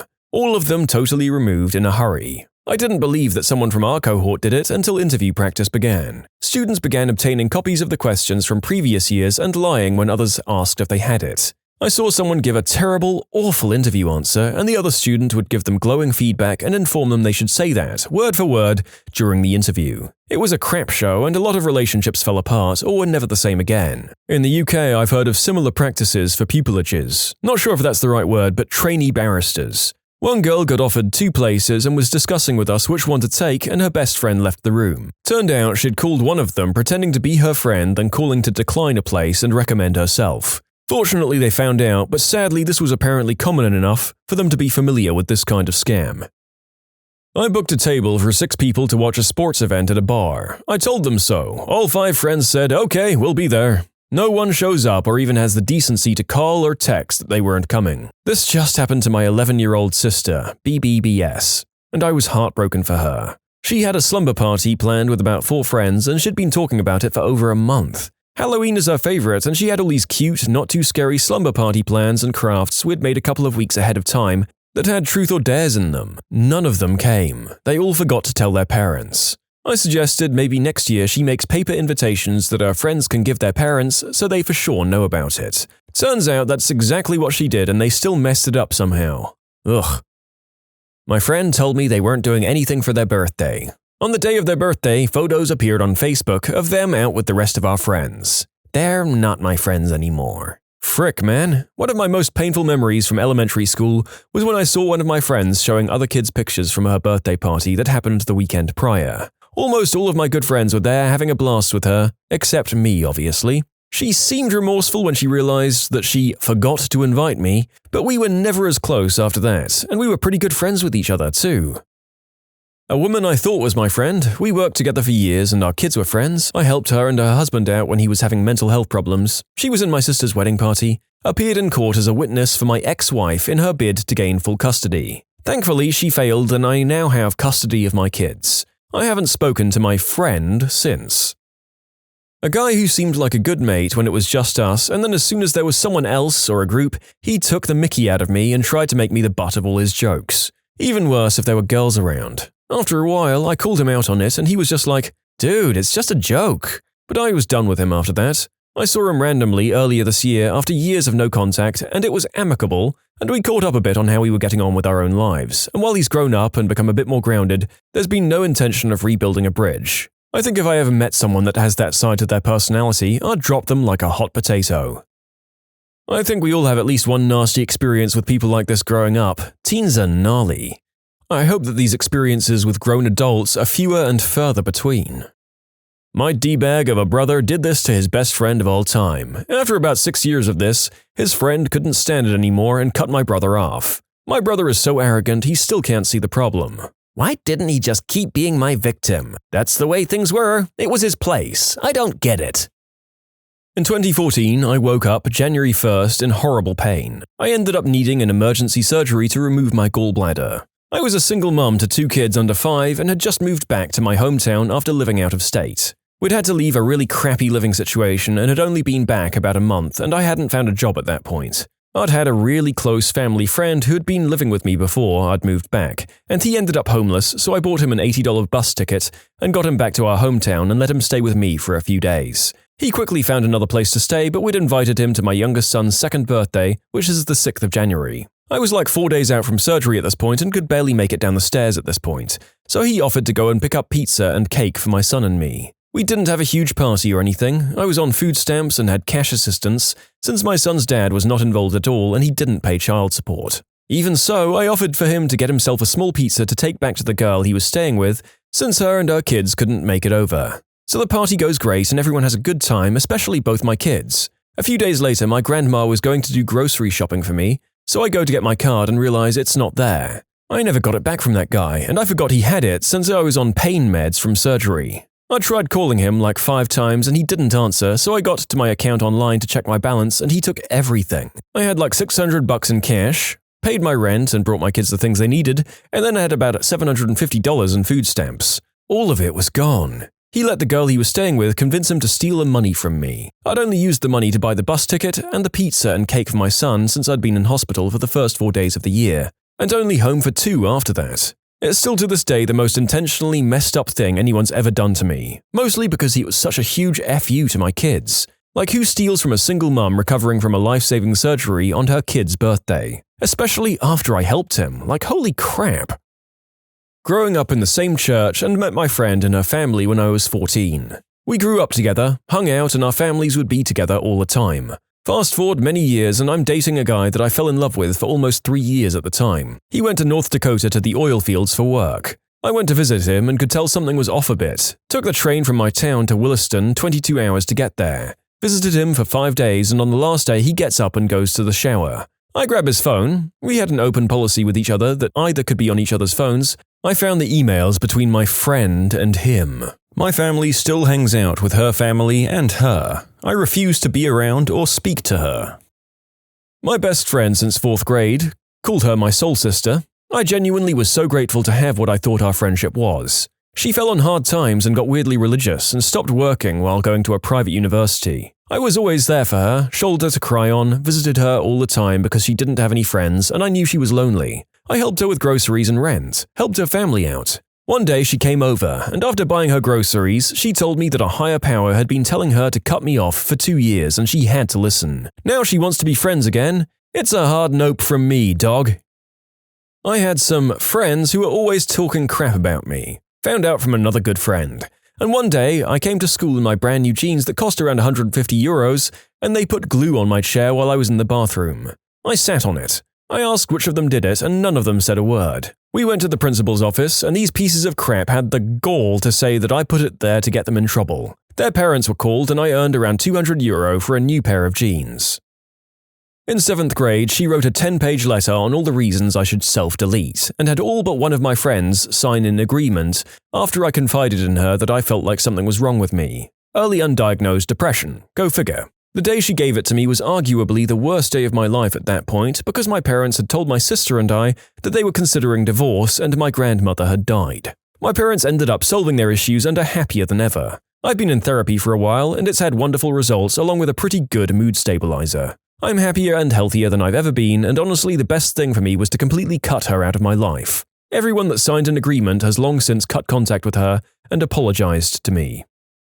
Just happened today, actually. I threw a housewarming party for myself and invited about 20 people over. It's been 5.5 hours and no one has shown up or bothered to call.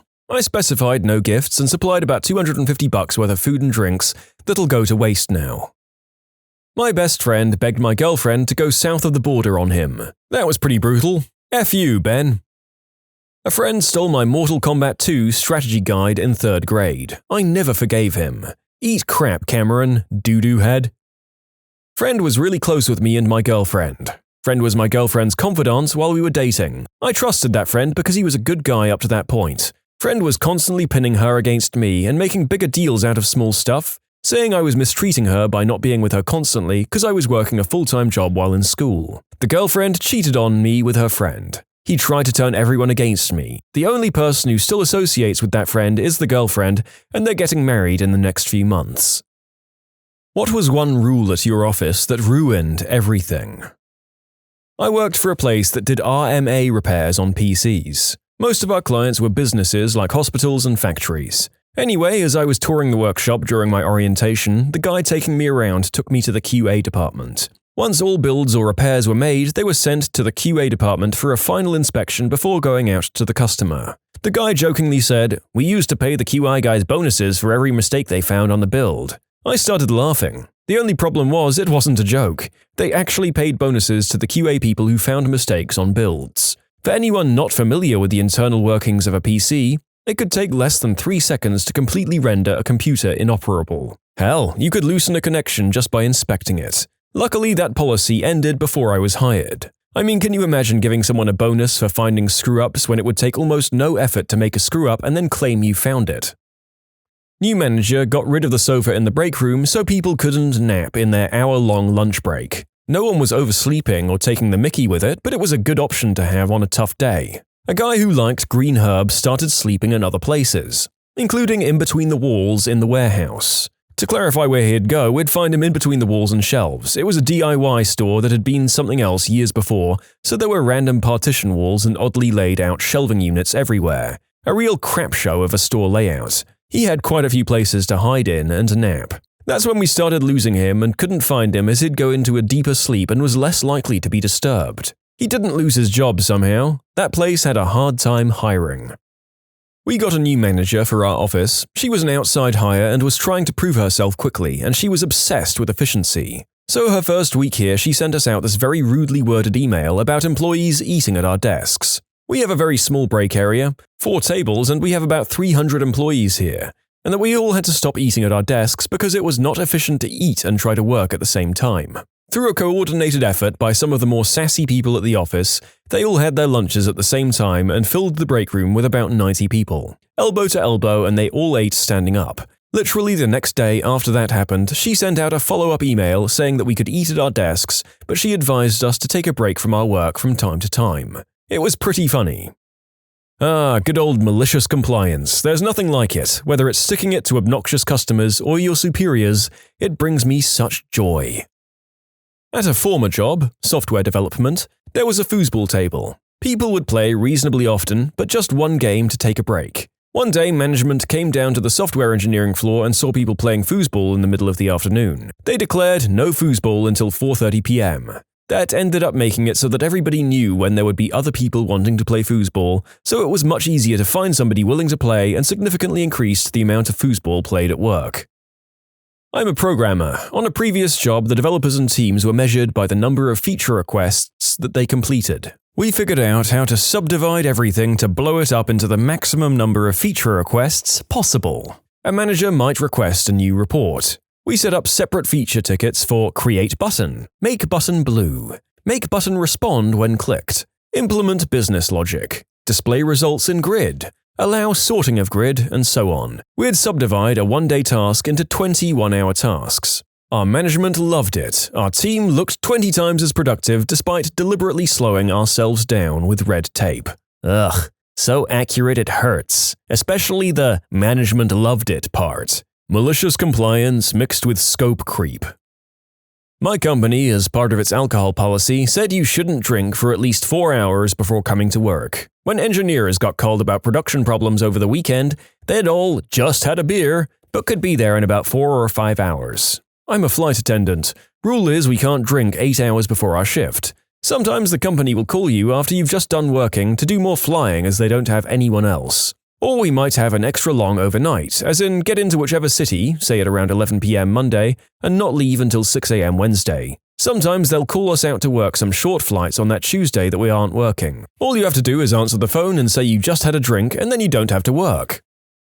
An insane amount of time and hand-wringing went into my office's dress code policy. When the final draft was ultimately released, every department head had a valid reason why their staff should be exempted. So the policy wound up only affecting myself and the guy that insisted on making the policy. I violate this policy on a daily basis. I used to work for a production company that employed a lot of really skilled, award-winning editors. There were producers and executives and directors, but the real money makers, the people who really made the company, were the editors, so the company was basically centered around them. The executives would always order in food for the editors, and the editors would usually eat in their offices while doing their thing. One day, the execs decided to cut paid lunches to save money. The editors all thought this was a jerk move, so they'd go out for lunch and sometimes stay out for like 3 hours. There was nothing the company could do, really, because these editors were top of their game, and if Warner Bros. Heard that the editors they always used had left, they might leave too. So the company couldn't do anything. They saved maybe $15 per person per day, but lost like 4 hours per person per day as well. When trimming a budget, you may want to remove things that are the most expensive and provide the least noticeable benefit. So of course, the first thing to always go is creature comforts, which cost almost nothing and have immense impact on quality of life. I'm perpetually amazed at many companies' existence. You're assuming they want to remove the things that make sense to remove. What actually happens is they remove the easiest things to remove, basically all the low-effort, low-capital, and low-time investment things. What's the easiest thing a manager could possibly do to save money? Simply stop buying lunches for people. It takes one email and the manager can claim $50,000 annual savings on day one to their bosses. This is why layoffs that end up hurting the company financially occur. Labor is the easiest go-to when you have to cut costs quickly. Companies are starting to realize this in manufacturing at least and have been focusing on decreasing specific costs rather than fixed. Depends on your industry though. Some have very low fixed labor costs, like 5 to 10%, whilst others can be higher than 50%. In the 5 to 10% cases, it might actually save your company money to go and hire more people, but many people are very reluctant to do so. My old job had a draconian attendance policy in which if you were a second late, you got a half-point demerit. If you were an hour late, you got that same half-point demerit, with certain amounts of demerits meaning different kinds of warnings or termination, in addition to making for some of the most anxiety-filled employees that made dumb decisions to speed through snowstorms. It also meant if you got stuck in a traffic jam, you might as well just take your time, stop for gas, and get breakfast. The same place also had a similar policy that assured the plague spread through the whole place. Say you came to work at 7. By 9 a.m., you've got a fever and full-blown flu symptoms. If you clock out then, you get a whole point demerit. But if you sit there coughing and shivering and infecting your coworkers for another 2 hours, till your shift was half over, you only got a half-point demerit. The sickness policy is shockingly dumb. If everyone gets sick because one person can't leave, then productivity goes down a huge amount, if not shutting down operations entirely until enough people are healthy again. I'm surprised that wasn't revoked after the first time, but some managers can't manage anything. As someone who used to work in hospitality, where when you got sick you'd be asked to come in anyway because nobody else could replace you, I can tell you what a relief it is to now work in a situation where I can choose to take a sick day or two, or just power through in our post-pandemic work-from-home environment. My dad was a corpsman with the Marines doing high desert training in the Mojave. They had a big problem with unidentified snake bites. People would get bit but not identify the snake, so it was hard to find the right antidote. So my dad got all the Marines in a room and said, "If you get bit by a snake, bring it back here so we can identify it." Not even a full week later, they had to alter the wording a bit because a Marine was bit by a rattlesnake and decided to bring it back without killing it. This man had carried the snake all the way back to base alive, and the snake decided to let him know exactly how he felt about that by repeatedly biting his arm the entire time. Needless to say, that Marine went home and they made sure to hold another meeting where they told everyone to kill the snake, then bring it back. In the end, he kept the arm. They got him to the base hospital in roughly 50 minutes and gave him antivenom. He was out for 6 weeks. This was in 1995 at 29 Palms. He calls it 29 Stumps. 4th Marine Division, Reservist Marines out of Buffalo, New York. My work just recently tried to implement a new attendance policy that didn't last 24 hours. They changed it so that after 2 unexcused absences in a year, you were fired. An unexcused absence is any absence or tardiness. I think you were allowed 4 tardies. When you didn't give your boss more than 24 hours notice. Lock the doors on the HR person that came up with that. Add it to their one previous absence. Fire them, fix the policy, rehire them to teach them a lesson.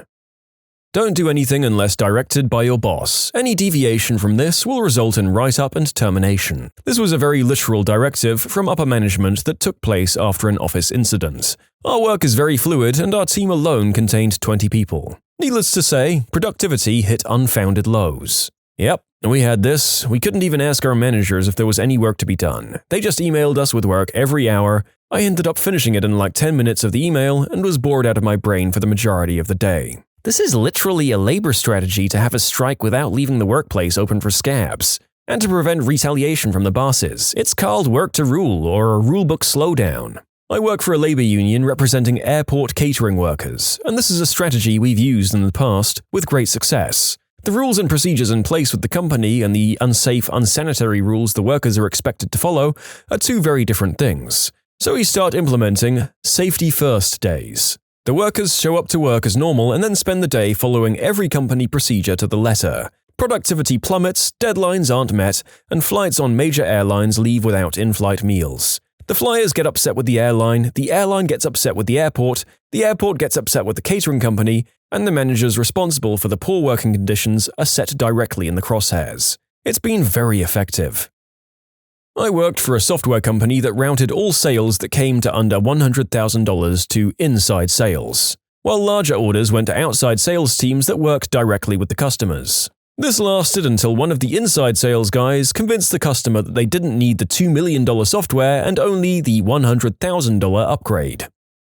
You can submit your own stories to be featured here on the channel. The story submission link is in the description below, and if you want to listen to some vibey music in the background, check out easymode, also linked below, and subscribe. At one job, you could schedule vacation and give it back if your plans changed. One guy would take 2 weeks off, wait until the schedule was made for that month, then give it back. Since the schedule assumed he wasn't going to be there, he'd make up his own shifts since he was extra. This would lead to him working 11/7, showing up at 2, taking lunch, working from 4 to 6, and leaving early. He'd do this 3 or 4 times per year. My work used to have vacation and sick leave as 2 separate things. 2 years ago, they created new paid time off that merged sick leave and vacation, but everyone got the same amount of paid time off as their old vacation time. So tons of people just started coming to work sick so they wouldn't waste their vacation time. Now there are tons of people sick all of the time. Overtime is paid in free time instead of money. 3 people quit so far, more people planning to. No new hires to be found. It's probably just a matter of time before this shop closes down. My old job did something similar, but for every hour of work, you got 1 hour of paid leave, so it was better for new parents that could do extra work the days they could, and then get to leave for emergencies and still be paid. People disliked the idea at first until they found out they could work 4 days per week for only 2 hours of extra work per day. We started finding what we called Weekend Wednesday. That way we had a day off in the middle of the week and worked only 2 days in a row. I worked as a graphic designer, by the way, so as long as we were finished on deadline, the boss didn't care. Yep, working on the basis of finished objectives is a terrific way to motivate creative work. I speak from experience, and the better you understand the capacity of your workers, the more efficient objectives you can set. We created this thing called the safety bonus. It was one of 4 possible bonuses people could get. The original version of it said that anyone that was accident-free would get a bonus, so people stopped reporting their accidents. We had to rework it to an accident bonus causing property damage. We set up another safety award for those who filed their safety reports in a timely manner with clear print and full details. IT department changed how work is given out and time is accounted for. Had to fill out daily timesheets that accounted for every 15-minute section of time with a summary of what you've worked on. Anyone that needed IT help had to go through one person. The problem is that the one person giving out work had no clue who had what skills. The timesheets were a waste, we had to stop and report what we were working on. Classic micromanagement. Within months, the entire IT staff left except for one guy. Don't micromanage when the job market is full of other jobs.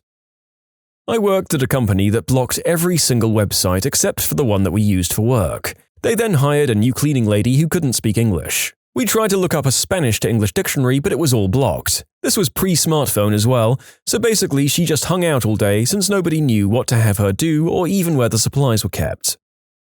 I work for a large telecom corporation. Corporate HR instituted a new mobile phone and tablet policy for its field techs, which basically stated no electronic devices are to be in the cab of our vehicles, not even if you're a passenger. When corporate HR sets the rules, they're followed. We even had local supervisors searching the trucks as we left the shop, so no biggie, we follow the rules. As time goes on, supervisors and dispatch get increasingly frustrated that they can't get a hold of their field techs. Go figure. This policy lasted dang near 6 months before they scrapped it. I've got to say it was a glorious 6 months. So peaceful. I was stationed aboard the USS Harry S. Truman from 02 to 05. At one point during the deployment, the Capitan found a candy wrapper in a P-way. What's the obvious solution to finding trash? G-Dunk, snacks and sodas from vending machines were only to be consumed on the mess deck. Anyone caught eating candy anywhere else on the ship would be put on report. Now, it's not like we organized a boycott, but the only reason to buy something from the vending machines would be to eat it elsewhere. If you're going to eat on the mess deck, might as well hit a chow line. 3 days of 0 sales from the machines, and the supply officer talked some sense into the captain. I work in a manufacturing facility and wanted my shop supervisors to be more engaging with the operators. The supervisors had a bad habit of paging operators to the blue room, their office, to answer questions. This is obviously not ideal because it pulls an operator off the line and it impacts our efficiency. I sat the supervisors down and explained to them the situation and made it clear I don't want them paging anyone to the blue room anymore. They all nodded their heads and seemed to be agreeing and understanding. Now they page operators to the supervisor office. Work added the option to clock in or out from a mobile app. It lasted maybe 2 weeks. I worked for a tuxedo chain in the US Midwest for years. During prom season a few years back, a new policy in how we answered the phones came through. The greeting was, "Thank you for calling, company name, sales and rental, suits and tuxedos, where we can save you some cha-ching on your prom tuxedo today." Now, say that out loud a few times and realize how much bloody time it takes to say it on the phone each time it rings, all day, every day. Several of us senior managers refused to say it, one, because it sounded stupid, And 2, because it took an eternity to say and we'd often get interrupted halfway through. Our office would call each store, 16 locations, and make sure you were saying it, and then threatened to fire us if we didn't. Needless to say, we took our defense to the owner of the company and he nixed it pretty quickly. Not quite a workplace, but around 2009 or 10, my city implemented new water-saving laws that said you could only water your lawns on Tuesdays and Thursdays and started enforcing fines on anyone watering their lawn not on the approved days. Well, summer turns to fall, the rainy season hits, and water mains across the city suddenly started bursting. Whatever could be causing this mass failure of our water infrastructure? Local university did a study, and sure enough, the Tuesday and Thursday watering rule had put a massive strain on the water mains and sewer lines and caused them to fail across town. The city's attempt to save water backfired with mass flooding and expensive repairs. At the advice of the university, they switched it to odd numbers water Monday to Wednesday, even numbers water Tuesday, Thursday. It's several years later and they're still repairing the damage in places. We had a new manager that decided everyone had to be in at 9 a.m. and couldn't understand why IT were allowed to come in late. So all came in at 9 a.m. and stopped working evenings and weekends, which meant customer-facing servers being out all weekend because we couldn't be around to fix them. That guy was an idiot though. He told our best salesman to his face he thought he was overpaid, so the salesman promptly resigned, which probably cost the company more than his annual salary in lost sales. Why do guys like this always seem to end up in office management? Is it nepotism? It's nepotism, isn't it? Surely their amount of crazy wrongness can't get through a serious series of interviews. Oh, who am I kidding? Worked at a branch of a credit union. We had to recognize our workers whenever they did something good. Manager made us do this with a stuffed animal whale as if to say, "Whale done." I know. Ugh, like we were kids. Well, we decided to act like children since we were already being treated as such, so 2 weeks later our manager found the whale in the back room, hanging from an extension cord. We have a policy here that any expenditure over $500 must be pre-approved via a series of forms explaining why the thing is needed, with no exceptions. The forms are fairly annoying to fill out, change all the time, and it takes the people who review them quite a while to actually approve or deny your spending. So we all do our damnedest to keep purchases under $500. It's common practice to take one big purchase and just split it into several smaller ones to save the effort of filling out the paperwork. Same money spent, no forms filed. The no exceptions part is also somewhat problematic since it snags routine stuff like printer toner and paper. So we have to waste time filling out the form and they have to waste time reviewing and approving it. I worked at a place that very generously gave us full pay if we missed more than 3 scheduled days in a row due to sickness. The end result was what we called 72-hour flu. Literally no one ever called in for 1 day or 2. If someone was out sick, you could count on seeing them in 3 days' time. As a bit of a background, at my job there are unionized field workers and non-union office workers. I'm one of the latter. Recently, the union guys got a new rule where they're allowed to leave 30 minutes early if they don't take a lunch break. This backfired in 2 ways. First, all of the union guys leave 30 minutes early. It wouldn't really be an issue if some of them stayed until the normal time, but now when something needs to get down during the last 30 minutes of our normal hours, it pretty much ends up being overtime for someone every time. Second, since the union guys don't come back to the building for lunch anymore to clock out, it's been a lot more annoying to coordinate tasks with them if you need them to do something else in the second half of the day. It's little stuff, but it's definitely impacted productivity. Ironically, they still take a lunch break, they just try to pass it off as one of their union-mandated 15-minute breaks. My office is next to the personnel directors, and I hear him have to chew someone out over this almost daily. It's like those guys don't realize that there's a GPS in their truck that shows they were at Taco Bell for 30 minutes. They banned the word triggered, so everyone started saying activated.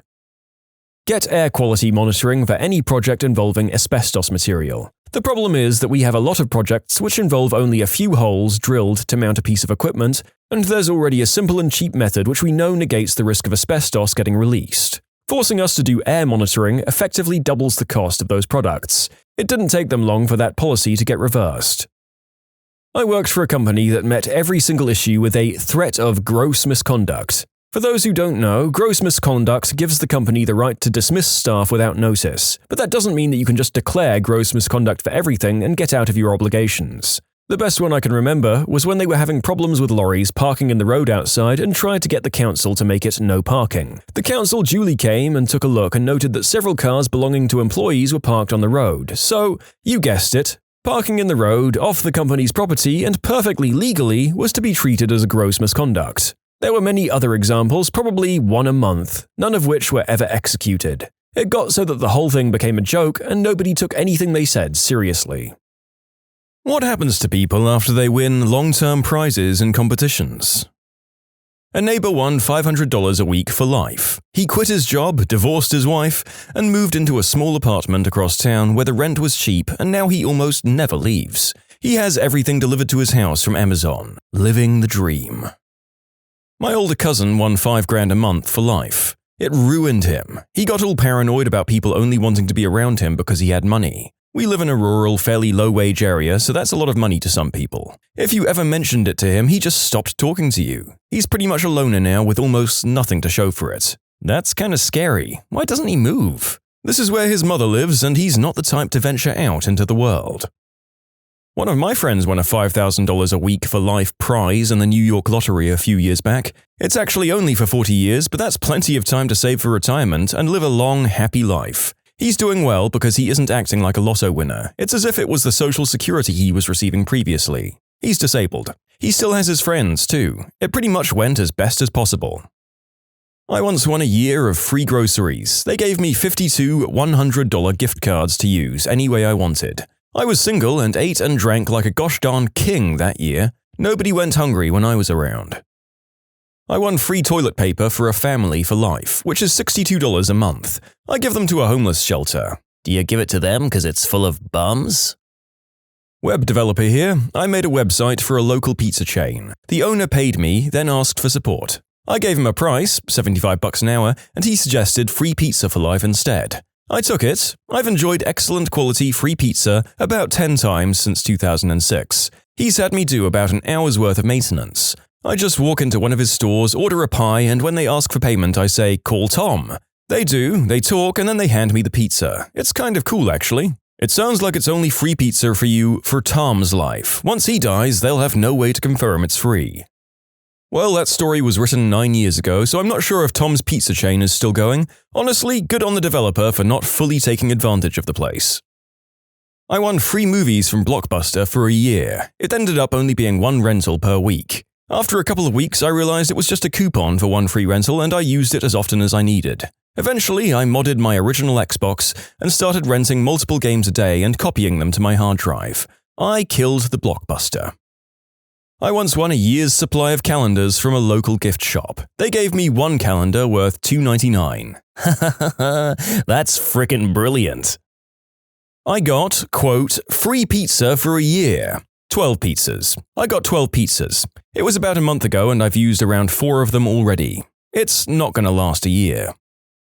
I got free Oreos for life. I won an Oreo stacking contest when I was 10. I'm 21 now and glad to say that I don't have diabetes. I won free bagels from a bagel shop for a year. It was good for 13 bagels, 2 loaves of bread, and 2 tubs of cream cheese and spread each month. I tried 3 different locations and none of the managers believed that the voucher I won was legitimate at their store. They all gave me different reasons for why they wouldn't accept my voucher. Okay, this one makes me angry. Like, what the frick? They probably throw out more spoiled product than that every day and they won't honor your damn coupon? I won a year's supply of dog food when I was 10 and tried to convince my mum that it was the perfect time to finally get a dog, as it must be a sign. We didn't get a dog. I gave the vouchers to my neighbor.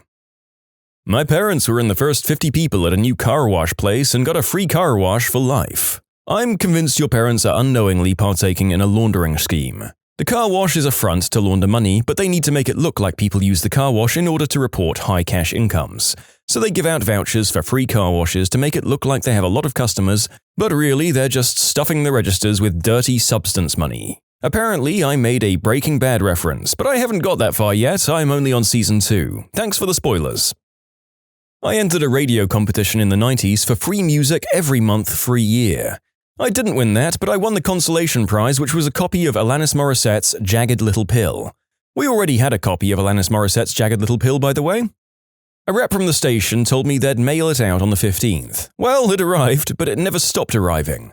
On the 15th of every month, a copy of Alanis Morissette's Jagged Little Pill would show up in the mail. This happened till we had about 6 copies of Alanis Morissette's Jagged Little Pill. I called and asked the radio station if they could send something else besides Alanis Morissette's Jagged Little Pill, but they did not. They just corrected their error. Later that year, my sister got a birthday present from one of her friends. When she opened it, it was a copy of Alanis Morissette's Jagged Little Pill. I won free iced coffees for a year from Dunkin' Donuts, but instead they sent $500 in gift cards. I'm not mad. Interestingly enough, my girlfriend also won the exact same contest. 3-day contest, and she won the first day and I won the third and final day.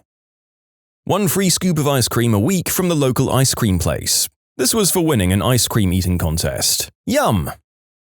A family friend frantically brought a scratch shop while fleeing a road rage driver. She was telling the clerk to call the police on a parked car that had followed her to the gas station. She now gets $3,000 a week and works because she wants to, not because she has to. Every gift she gives now comes with a lotto ticket. Last week I went in to buy a specific lottery number for like $2, but then the guy ended up saying something that I couldn't quite hear, that I agreed to. He printed me off like one of every lotto ticket. It cost me over $20. I was positive that I would win though, because I never intended on buying the ticket, and that's exactly when I feel like you'd have the highest chance. I lost it all.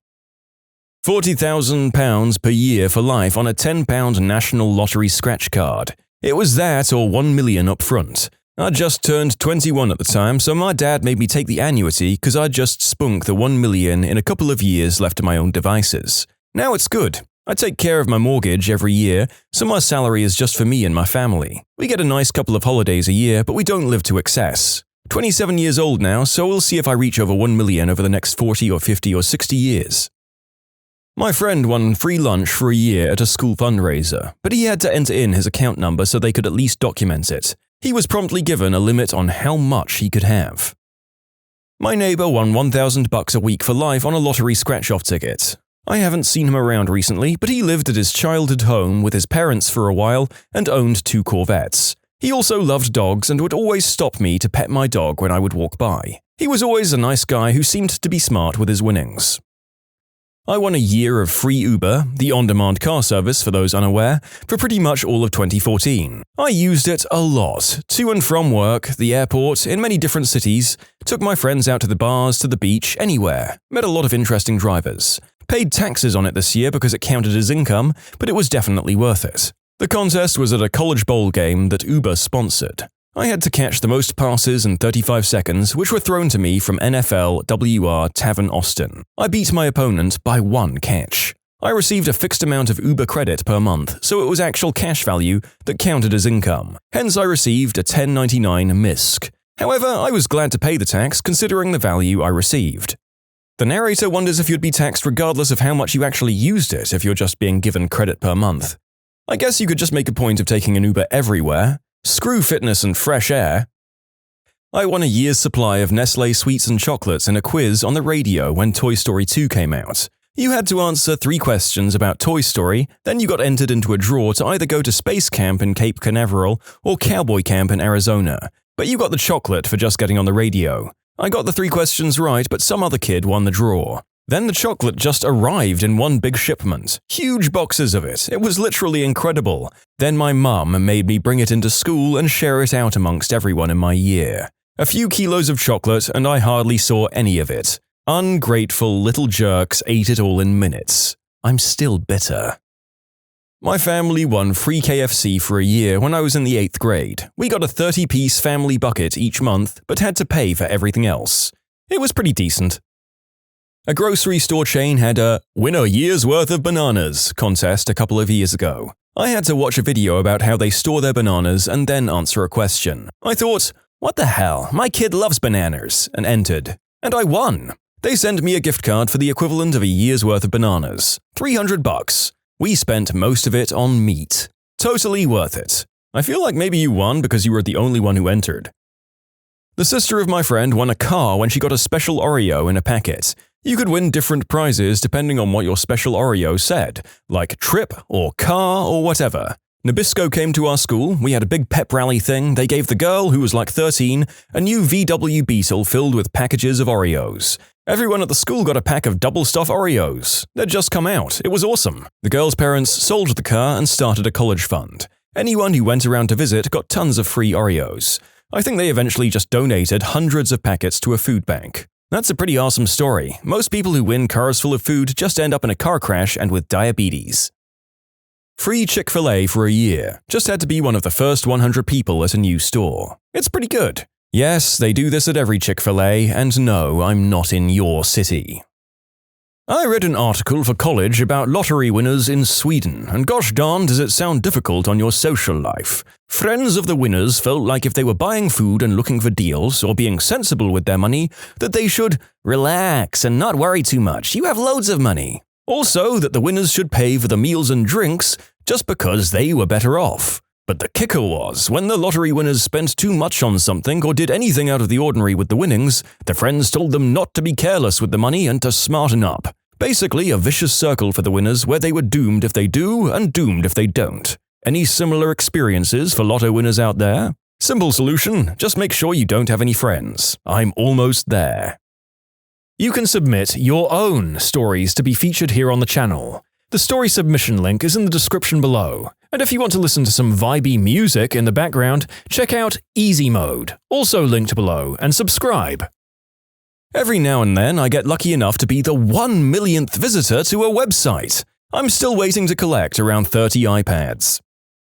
I have a friend who won the Set for Life Scratch and Win Lotto. You get $1,000 a week, tax-free for 25 years. So yeah, about $52,000 per year. It's a 1 in 880,000 chance to win. He was offered a lump sum of $1 million, $300,000 less than the total prize over time, and he turned that down. He went to school for a few years until he was basically sick of it all. These days, he just spends his time drawing anime. He doesn't leave his house. He doesn't want to hang out with anyone. And he seems to just whittle away his money on impulse Amazon purchases. He has another 15 years or so worth of the lottery. He's been unemployed for the last 10 years. When he runs out of money, everyone pretty much sees that he will be royally screwed. My grandfather won the lottery for $2 million. He died 2 years later to prostate cancer. My mum was the recipient for the remaining 18 years of $80,000 a year after taxes. That time period has now expired. When I was younger, my brother won a 7-Up bottle cap contest which either allowed you to appear on TV or get a pair of 7-Up boxers. He chose the boxers. Good choice. TV is for suckers. I won the boxers too and they never came in. I just frickin' remembered right now. Not me, but my brother was hit by a car when he was 7 and my parents had a killer insurance policy on him. He gets $7,000 a month for the rest of his life and got $1.2 million when he was 25. Since he was 15, he's been addicted to smack, been in jail 6 times for violent crimes, one of which very nearly killed a guy, and has 5 children with 5 different mothers. Because of the kids, he pays almost all of his settlement money in child support every month and has to work as a dishwasher at a crappy diner to get by. The $1.2 million was spent long ago on substances, cars he destroyed, and parties he threw for his friends. A friend of an acquaintance won $2,000 a week for 20 years or something. He spends it mostly on smack. His smack dealer is the real winner. No taxes at all. In middle school, I was in a science class that won a contest for free M&Ms. The teacher got all of our information to make sure we all got our share after it got sorted out. As it was approaching summer break, none of us ever got our M&Ms, and I can only assume the teacher ate them all himself and won himself some diabetes. Years after World War II, the German government began paying reparations of sorts to victims' families for the atrocities that had befallen certain people. I don't know what it used to be, but once a year we get something like $14 in the mail. It's a bit odd. I'm not sure this can be considered a win on balance given what your family had to go through to be awarded this $14 per year. Good lord. Also, apparently the German government pays out billions per year this way in total. Who knew? I won free Applebee's for a year, which turned out to be $600 in gift cards. Kinda lame, spent most of it on beer. Free beer is never lame, young grasshopper. I mean, it's better than the food at Applebee's. You remember when Snapple had that Win Nothing promotion? I was with my girlfriend at a restaurant and opened one. Under the cap it said, "You win, no thirst." I thought to myself, duh, I'm drinking one right now. I thought it was a gag, tossed the bottle and went home. But for some reason it bugged me. I looked it up online and sure enough I'd won a lifetime supply of Snapple. And my clueless butt threw away that cap. If it makes you feel any better, I threw away a nice LCD-sized screen in the McDonald's trash. It was a World Cup promotion in Germany in 2006. You had to have 2 tickets. One had the left half, the other had the right half. I had one half and the new ticket was the other half. I thought it was the same half I had, so I pitched it. It wasn't the same half. I still have the other half of the winning pair sitting on my bookshelf to remind me of the one and only time I ever won anything, and I threw it away. Years ago, M&Ms were having a contest where you could win something like $10,000 a year for the rest of your life if you opened a special pack of M&Ms. I was at work one day, opened a pack of peanut M&Ms at my desk. They had bits of other color shells stuck to the outside of all the candies. I looked at them, thought to myself, this is weird, and then ate them and threw the package away. In the next couple of days, I saw a commercial letting me know I'd screwed myself out of some serious cash. The girl sat across from me thought it was hilarious. My question is, did I lose my one chance at something glorious, or is there something still in the cards for me? I remember there being an M&M's contest when I was a kid, where if you found one grey M&M in your bag, you would win some astronomical amount of money, or something like that. My brother and I informed our dad, and the three of us promptly went to the corner store to pick up a couple of bags. We were chowing down on our M&Ms and keeping a sharp eye out for any grey pieces. Suddenly, my dad holds one up and says, "Oh look, a grey one." My brother and I promptly lose our minds until Dad goes, looks pretty tasty though. He pops it into his mouth. The sound of the grey M&M crunching between his teeth sounds distinctly like the shattering of our dreams. His maniacal cackling was drowned out by our distraught wails. Turns out if you suck the food coloring off the brown M&Ms, they turn grey. Monster Energy was having a competition at my college, and they were for some reason having it at the new dorms that hadn't opened yet. Well, I happened to be touring the dorms on room selection day and had a nice conversation with the guys at the table about Fallout 3, which had come out 5 months prior. Because I killed their loneliness, they gave me about 100 entries into a contest for free Monster Energy for a year. Well, only about 30 or so people had entered at that point, so I figured why the heck not, and filled them all out right there. Of course, I won, but the catch was we got all the monsters at once. So I was given 365 cans of Monster. Things did not go well from there. I drank myself sick on Monster just because it was free, and the school's tap was horrible. One of my roommates drank so much Monster that he had heart palpitations and had to go to the emergency room. We did make some awesome can pyramids though, which was pretty fun. I won a year's worth of chocolate. I'm not a huge fan of chocolate, I'm more of a savory person myself, so I was expecting my winnings to last well over a year. It ended up lasting less than a month. Everyone kept taking a few bars here and there thinking I wouldn't notice, since there was so much. By the time I actually went to get some for myself, there were 2 bars and a pack of hot chocolate mix left.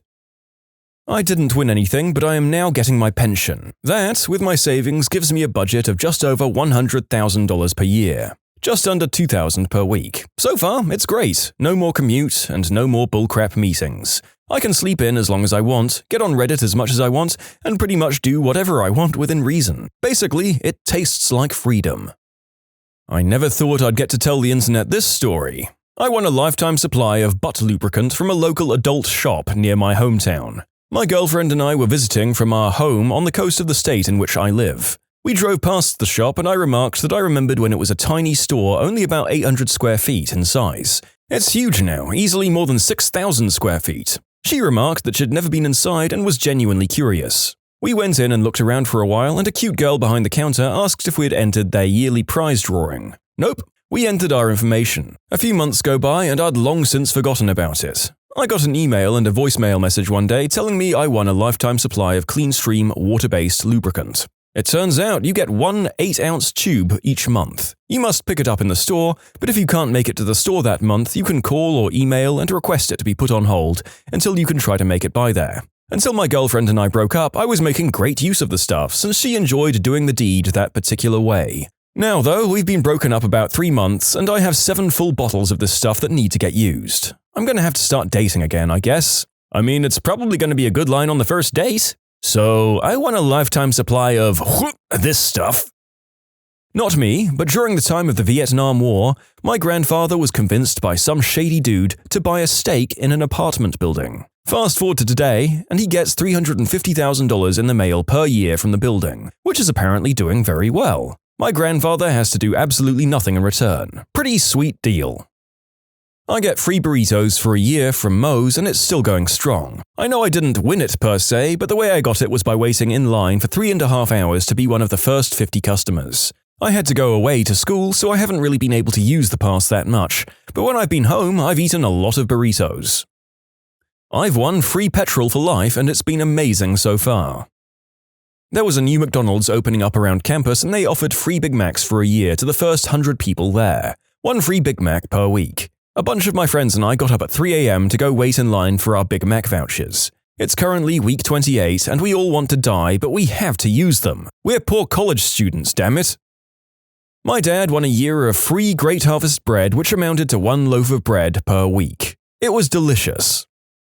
Well, I brought a $1 scratch ticket and I keep winning my dollar back. Every time I go to the gas station, I use it to buy another $1 ticket and I keep winning it back. So there's that. When I was working at a pizza place, we had a guest who got free pizza for life. But he didn't win it, he earned it. Our store was robbed and as he was just pulling up to pick up his pizza, he noticed what was going on inside and didn't leave his car. So when the robber drove off, he followed him and got his license plate number and then came back to the store so he could give it to the police. The robber was arrested with all the money and even the checks addressed to our pizza shop still in his car. The guest got free pizza for life. He only came once a month or so, though I don't think there was even a limit on it. Did someone you know go out to buy cigarettes and then abandon their family? My daughter's mother unexpectedly fell pregnant. I hate the unexpectedly fell pregnant bit, but it's less complicated to say it that way. We weren't together long before, 8 months or so. We'd talked a lot about going traveling. She had done a little and wanted to take me to see all those cool places she had been, and we'd both go to see some new cool places together. Becoming a mother pretty much seemed like it was the end of the world for her. I tried to be optimistic, tried making up stories of how we'd be cool parents who traveled the world with our kid, and our kid would grow up with massively broad horizons. I don't know if she ever believed that could be a possibility, but eventually our daughter was born. Even now I don't know how to portray my daughter's mother as someone who just abandoned their child, but I'll cut it down a bit. There was no motherly instinct in her. Whether it wasn't there or she just didn't want to be a mother, I don't know. She had her life planned out and a baby messed it all up. After about 4 or 5 months of heartbreakingly never seeing any love for our daughter, I gave her the out she wanted. I said, "If you can't or won't be a mother, you know where the fricking door is." Within an hour she had packed, called her sister to pick her up, and she left. At first it was tough to find a rhythm to our lives, but I have some good family who helped me a lot. I grew up the youngest of 4 boys, and I know nothing at all about little girls. At the beginning, every couple of months or so, I sent messages, emails, or Facebook messages. In 3 years, I never received a reply, not a word from her since the week she left. Eventually, I deleted her from my Facebook. After weeks of hurting and hoping she'd reply, her sister showed me a message telling her she wished I'd stop sending the messages. She said she just wants to forget it. It being her daughter. She often referred to her as it when she was pregnant since we avoided knowing the gender and even a few times when she was born until I flipped my crap about it. My daughter is 7 now and is happy and loved. I've kind of always skirted around the subject of mum with her. I went with the story that mummy lives far, far, far away and she wanted you to live here with me where you'd be loved and safe, which appeases her, among a few other fairy tale stories I told her like Mummy is a Fairy. She's pretty happy-go-lucky, which I hope she never grows out of, but there's gonna come a time when she's going to want to know more. Incredibly tempting to go down the road of your mum's a selfish C-word, but that won't happen. About a year ago, I came to find out she has a little brother in either America or Canada now with a guy she met in New Zealand. I don't know what to think about that. I don't know whether it's karma or irony. Before I met her mum, I was a bit of a jerk, irresponsible, quick to run if the going got tough. In some respects, I can understand why she left and why others leave their kids. I was there, willing to change my plans for a child that she didn't want in that life. I gave her the option. I don't resent her taking it, but I'll always resent wanting to forget, though. My daughter's mother wanted to spend her life traveling rather than being a mother. Not mad at her, I'm doing as well as I can. Way to step up, my man. It's amazing the ways different parents can respond to the responsibility of parenthood. I've heard that some parents who initially feel nothing eventually grow into it, so maybe the mother should have stuck around, but at least this girl has one loving parent. My grandfather, who I've never met, walked out on my dad. I never really knew anything about him other than that he lived in Florida and chose favorites to the extreme.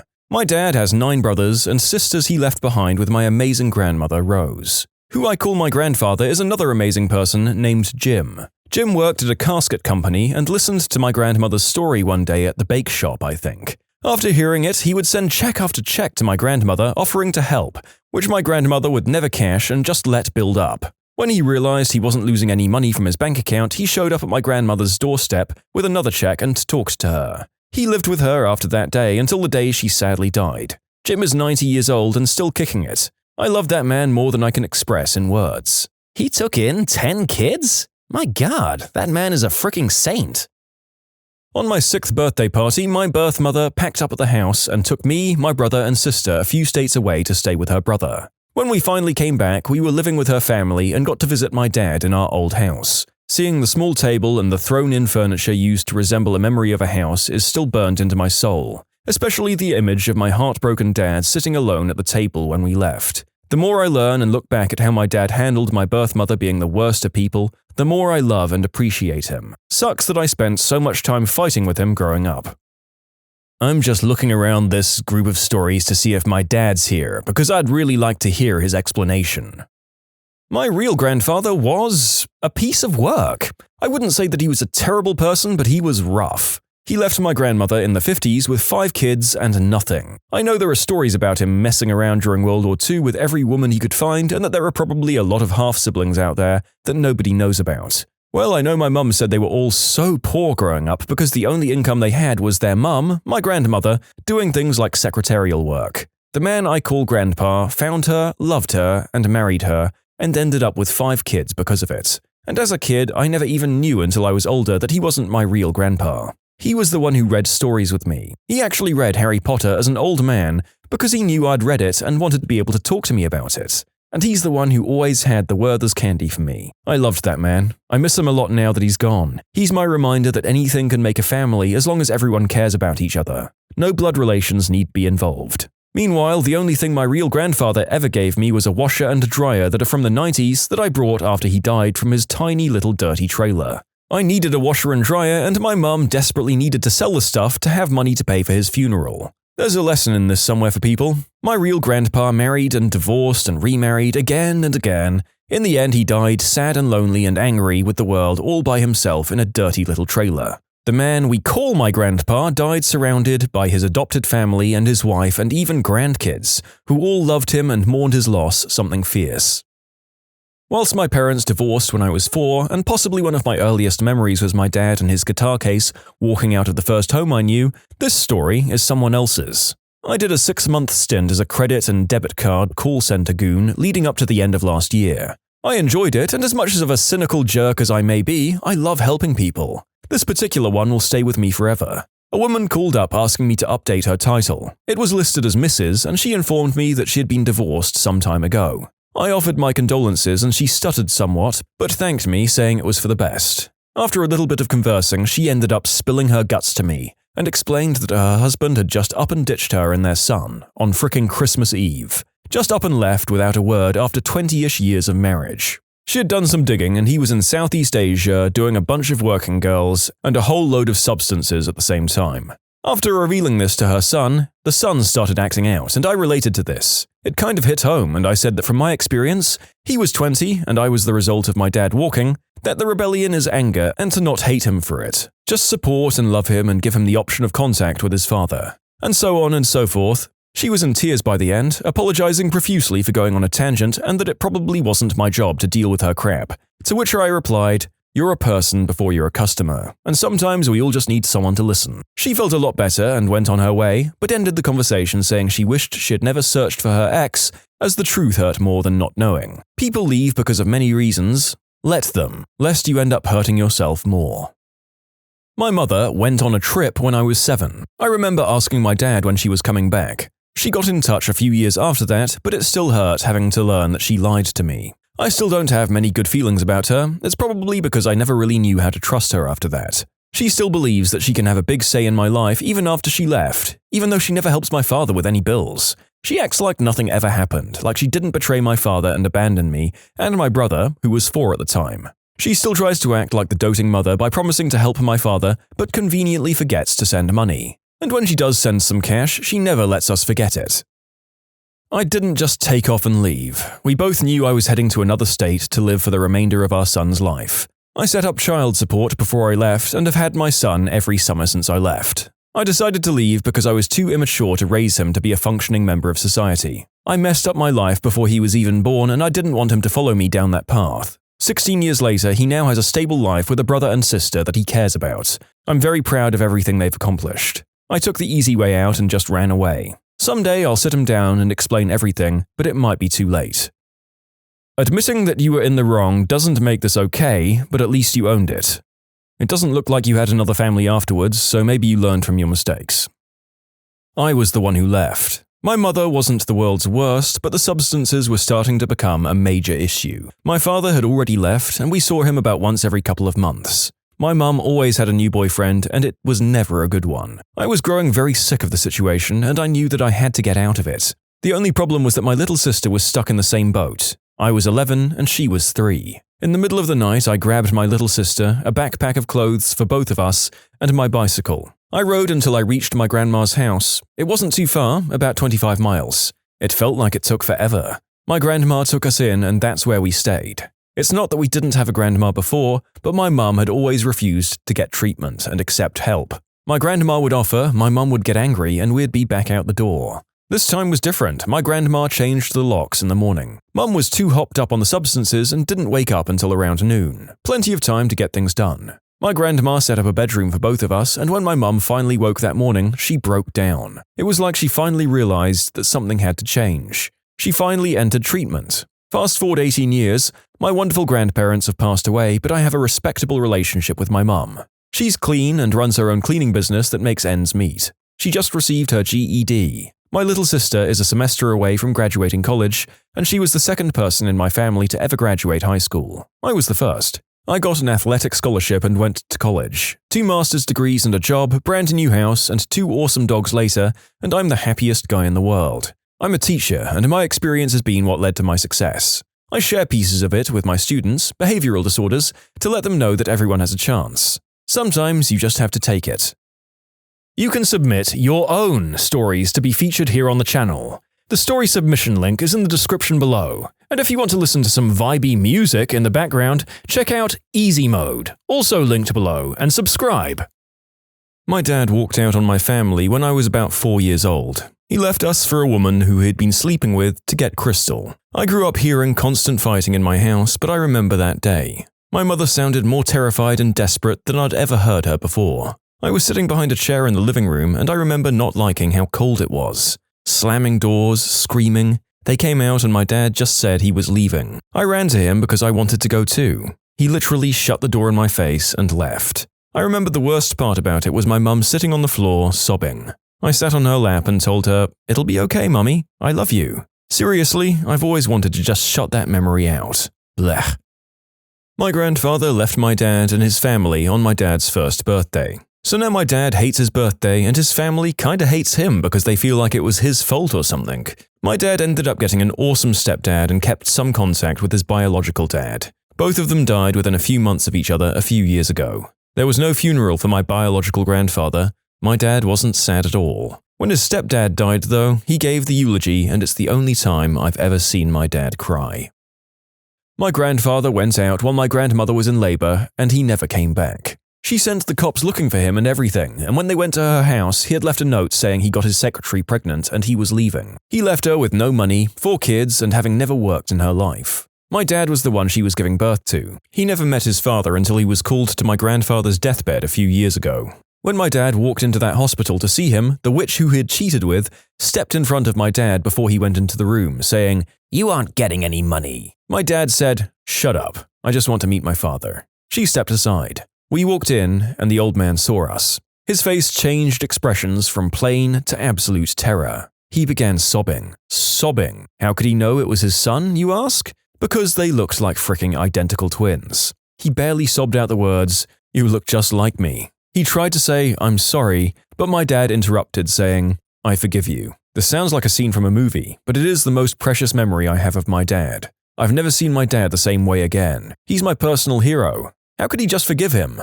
My dad never had a Christmas because of how poor they were. He did Boy Scouts alone. I just don't know how he forgave him. I don't get it. I can tell you how, because it's something I figured out maybe 5 years ago after dealing with an unresolved anger over my wife leaving me for one of my supposed best friends. Forgiveness is a gift you give yourself, not the person you're forgiving. Holding on to all that anger and pain just eats you up and rips your soul apart. Once you forgive the person, you start to heal the damage. Until then, it's just a scab over a festering wound. My father moved out when I was 7. He was going to visit his sick father, which might have been partially true as my grandfather on his side was sick and ended up passing away around that time. I was just really confused why my mother was crying when he said he was going to visit my grandpa. I found out why when he didn't come back. Last time I heard from him, he called me on my 9th birthday to tell me he wasn't going to pick me up that Friday for the weekends at his place that we usually have, because he was going to find a new house to live in and didn't want to bore me with paperwork. Anyway, I've never heard from him again. I wanted to comment because something actually happened regarding my father around 2 weeks ago. 3 weeks ago, a co-worker at my restaurant pulled me aside and told me she saw a guy with my last name who looked like me. My co-worker said he had asked the guy if he had a son named my name, and the man said he did, but he hadn't seen him in a long time. I kinda blew it off as a coincidence, but 2 weeks ago, the co-worker pulled me aside again and said the guy came back with a business card, asking to give the card to me, since he knew my co-worker worked with me. It was him. So now I have my father's cell number, work address, work numbers, and email. I'm not really sure if I'm going to call or email or not. He has the same handwriting as me. My mother was a working girl, alcoholic, and addicted to substances. She left when I was 3 and never came back. My father would tell me that she loved me very much but just wasn't ready or mature enough to have a child. He passed away when I was 16. When that happened, I was able to get in contact with my mother's sister, an aunt to me. She would hang out with me, but when I asked around my mother, she would beat around the bush and say that my mum didn't want me to see her the way she was. I hoped to graduate college and then see my mother to show her that I did good and be able to talk to her as an adult, but she died right before I turned 22. So I never got to ask her why, but it's easy enough to assume that when the party lifestyle has its hooks in you, those hooks are deep indeed and never really let go. This is a really sad story. I guess the best thing a person can do in this kind of situation is live long, live well, and use their experiences to make sure that their future loved ones never have any of the same questions growing up. My mum didn't really follow the gonna get SIGs, be right back route. It was made very clear she was leaving because she was a mum and felt like my siblings and I robbed her of her youth. With that being said, I was 8 years old when it happened. There were warning signs that she was going down that path. She stopped taking care of her kids. We stopped going to school. For me, I was being bullied and it was better to not go than to go and be made a laughingstock. She stopped making food. She'd give us money to go to the convenience store or pork out on Twinkies or something junk food related. My dad was never home because he was working at a prison and often would pull long shifts, which actually gave my mum time to plan her escape. The internet was starting to become a big thing, so my mum was using it as a tool to find single, younger men and to get them to bring her youth back. She was in her early 30s. Anyway, eventually my dad got wind of something going on. It was actually the school that made him realize something was amiss. My mum didn't care about us not going to school, but made clear that should we leave and wander the neighborhood, we should run from people who would recognize us. Well, the principal went to see why we weren't in school. My mum apparently said we were at the park, and the principal, a really sweet lady, went looking. Sure enough, we were playing on the jungle gym, and my dad was called. Once that happened, the next thing I know, my mum was leaving. I remember I was in tears, and I just knew that I wasn't going to see her again. And I was right. 12 years went by. I went from depressed to resentful to accepting what had happened. I talked to her on Skype once, but that was really it. My grandmother had raised me, and when I turned 14, I immigrated to Canada, where I now reside. November of the 12th year she abandoned me, I found out she was dying of cancer, and it was only a matter of weeks before she would die. I hopped on a plane with my ex's mum, and I saw her. She was 42 when I saw her, and she looked like she was 70. Anyway, I spent a good 5 days with her. We didn't talk much. I was comforted by her presence, and she was comforted by mine. It broke my heart to leave her, but I had to go back to work. I'll never forget 3 things though. 1, she said I love you for the very first time. 2, she endured great physical pain to get downstairs to say goodbye to me. And finally, how she begged me not to leave her. She died not even a week after I got back. I'll always remember the time I spent with her as an adult and cherish that. I didn't go to see her to make things right or whatever. I'd learned by that point she had made mistakes, and dwelling on the why of it all was getting me nowhere. She left me as a sickly, soft-spoken, crying little girl and saw me for the first time before she died as a healthy, strong-willed adult. I got a package from my stepdad about a month later. Inside was a pearl necklace that I wear every day, and a picture of me from when I was 8 years old. With it, there was a small note about how she kept that picture with her all the time and would often wonder about me. My siblings had reached out to her, but I never did. She had recent pictures of them, but just this one tattered old photograph of me. It made me cry. I know that this was a long story, so I'll end it and say that in her case, she may have made some horrific mistakes, but in the end, she would have done anything to change what she did. But I also know that she needed to leave because she was ruining the lives of my siblings and I. I love my mum, and I always will. My cousin from an extended part of my family decided to disappear. At least, that's what my family tells me. In the late 90s and noughties, I spent a lot of time with him and his family in Greenville, South Carolina. They would also come up to North Carolina to visit us. I would like to think I was the closest person to him from the North Carolina side of the family. He's 1 year older than me and should be turning 25 or so soon. All was fine until his mother was diagnosed with a terminal illness. She fought for years and was as hard-nosed a fighter as I've ever seen. During this fight, his dad was diagnosed with lung cancer and died relatively soon afterwards. Eventually, his mother passed away as well, and my cousin was essentially on his own. My side of the family tried to keep in touch, and they thought of all people I'd be the one he'd reach out to. I haven't heard from him since 2009, when I believe he was selling real estate in South Carolina. I've tried all social media to find him. I'm fairly certain he just wants to disappear. It worries me though, because what if that wasn't the case? I mean, I can definitely see that being his personality, but you never know. I know I've gone on a little rant here, but I knew him and his friends pretty well. I know they're the kind of people who are on Reddit. Surely one of them, and maybe even my cousin, will see this and know with certainty who I'm talking about. Chris, you don't have to get in touch or even have a friend let me know you're alright. I just wanted to let you know I've not forgotten about you and I miss you. Emergency service workers. When have you laughed when you really shouldn't have? I used to work in an adult and pediatric emergency department as a scribe.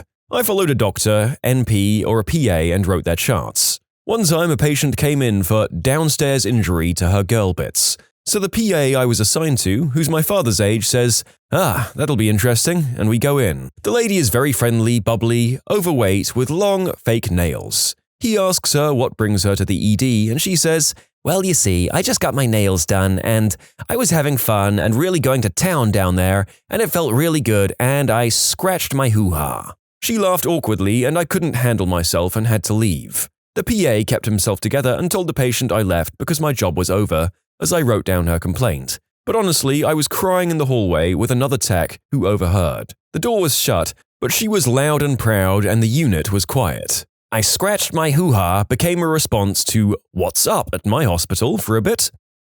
During my EMT basic clinical rotations, my buddy Greg and I are working in an emergency room trying to do as many ECGs as possible, so that we could check that off our list of clinical skills that we needed to do. Greg is hooking up an absolutely enormous woman to ECG leads. To accomplish this, he indicates to her that he'll have to move her left melon to gain access to her chest wall. I'm not exaggerating when I say that she weighed 400 pounds. One of her heaping bosoms probably weighed a solid 40 pounds by itself. So Greg, using the back of his forearm, is pushing aside her left chest. Or trying to, and failing. So he's basically rubbing her left chesticle with his forearm, trying to get it out of the way. His face, meanwhile, is about 12 inches from her face. She leans closer to Greg, moans, and says, "Oh, you like that, don't you?" And I have to leave. I admitted a patient to a surgical floor who had a baton stuck up his butt. When getting to the report, I couldn't help but chuckle. It was the first time I'd dealt with someone who had a foreign object where it shouldn't have been. The worst part was when I showed him the intraoperative pictures of them removing it, he asked the surgeon where the glitter went. "Oh, don't worry. He'll keep finding glitter for years. It never goes away." Once again, doing videos on medical cases, the narrator prepares for the deluge of completely innocent men who seem to fall exactly onto cylindrical objects butt first after their pants fell off. The only thing different about this story is the absence of the words, "I tripped and fell." In fact, this gentleman seems to own it.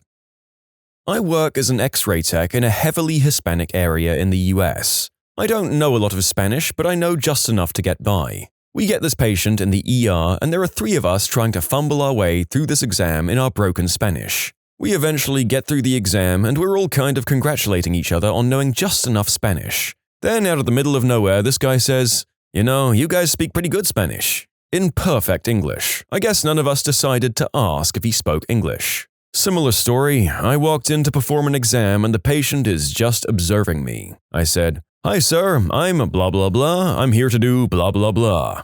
How's your day going?" No response. "Can you hear me?" Now I'm thinking that he's not a native or a psych patient. Habla inglés? The patient says, "Do I look like a freaking wetback?" I was holding inside my laughter as I said, no? He was a regular, no tattoos Hispanic male with a mustache with a tanned complexion. He looked like Pedro from Napoleon Dynamite. Yeah, he did look like an immigrant that crossed a river.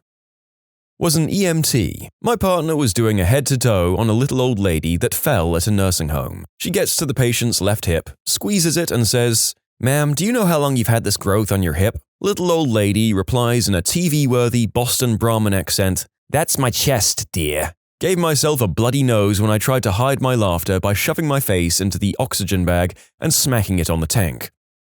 Super busy day on the oncology floor, short-staffed, and I had 6 patients and was in charge. Literally running up and down the halls, no lunch. A patient passed away peacefully. I call next of kin to notify. I stay on the phone to offer condolences and they were speechless. The conversation is weird, so I call the next number on the list, and that call was okay. Turns out I dialed a wrong number, but the wrong number also had a family member in the same hospital. 30 minutes later, the wrong number lady rushes into the unit and asks about the death in room 417. Wasn't a dead patient, by the way. I immediately get drenched in sweat and tell her my error, I got woozy and dizzy. She props me up and started making jokes. We ended up hugging and laughing. She brought me lunch and a card the next week, and I smile every time I think of her. She made my screw-up livable. I had a patient who was high on some intense cocktail of substances. We found him jumping from couch to couch in a lobby covered in freshly cut hair that wasn't his. We finally get him to the ambulance, but he proceeded to scream at my partner, "You have beautiful eyes. I'm gonna F you in the butt." And then he begins to cry for his mother. We make it to the hospital and the patient's vocabulary decreases to only meatballs. Every question the nurse asks, that was his response. We try to remain professional as possible, but sometimes you can't help but laugh. Damn it, he stole my pickup line. Responded to a fatal fire. When I arrived on scene and went to where the body was located, the trooper introduced me to the deceased. The trooper said, where are my manners? Meet Frank, deceased. Say hello, Frank. As you can see, he had a late night of drinking and a bad case of setting himself on fire. Laughing in front of a dead guy who set himself on fire is not one of my strong moments. Ex-firefighter here responded to a rollover with persons trapped inside. It turned out to be a car versus train. Got the front wheels stuck on the tracks. I have no clue how. It was a regular road crossing, so the train is barreling down, blaring horn clips, and flips the car into the ditch. The driver was trapped. My partner, instead of the usual, "Hi ma'am, where are you hurt?" etc., said to the driver, "Did you crap your pants?" One of my friends was an EMT, and he responded to a call from a guy who got attacked by his cat. Turns out the guy tried to do the deed with his cat, and the cat wasn't having any of it. My friend said that was the only time he and his partner laughed in a client's face.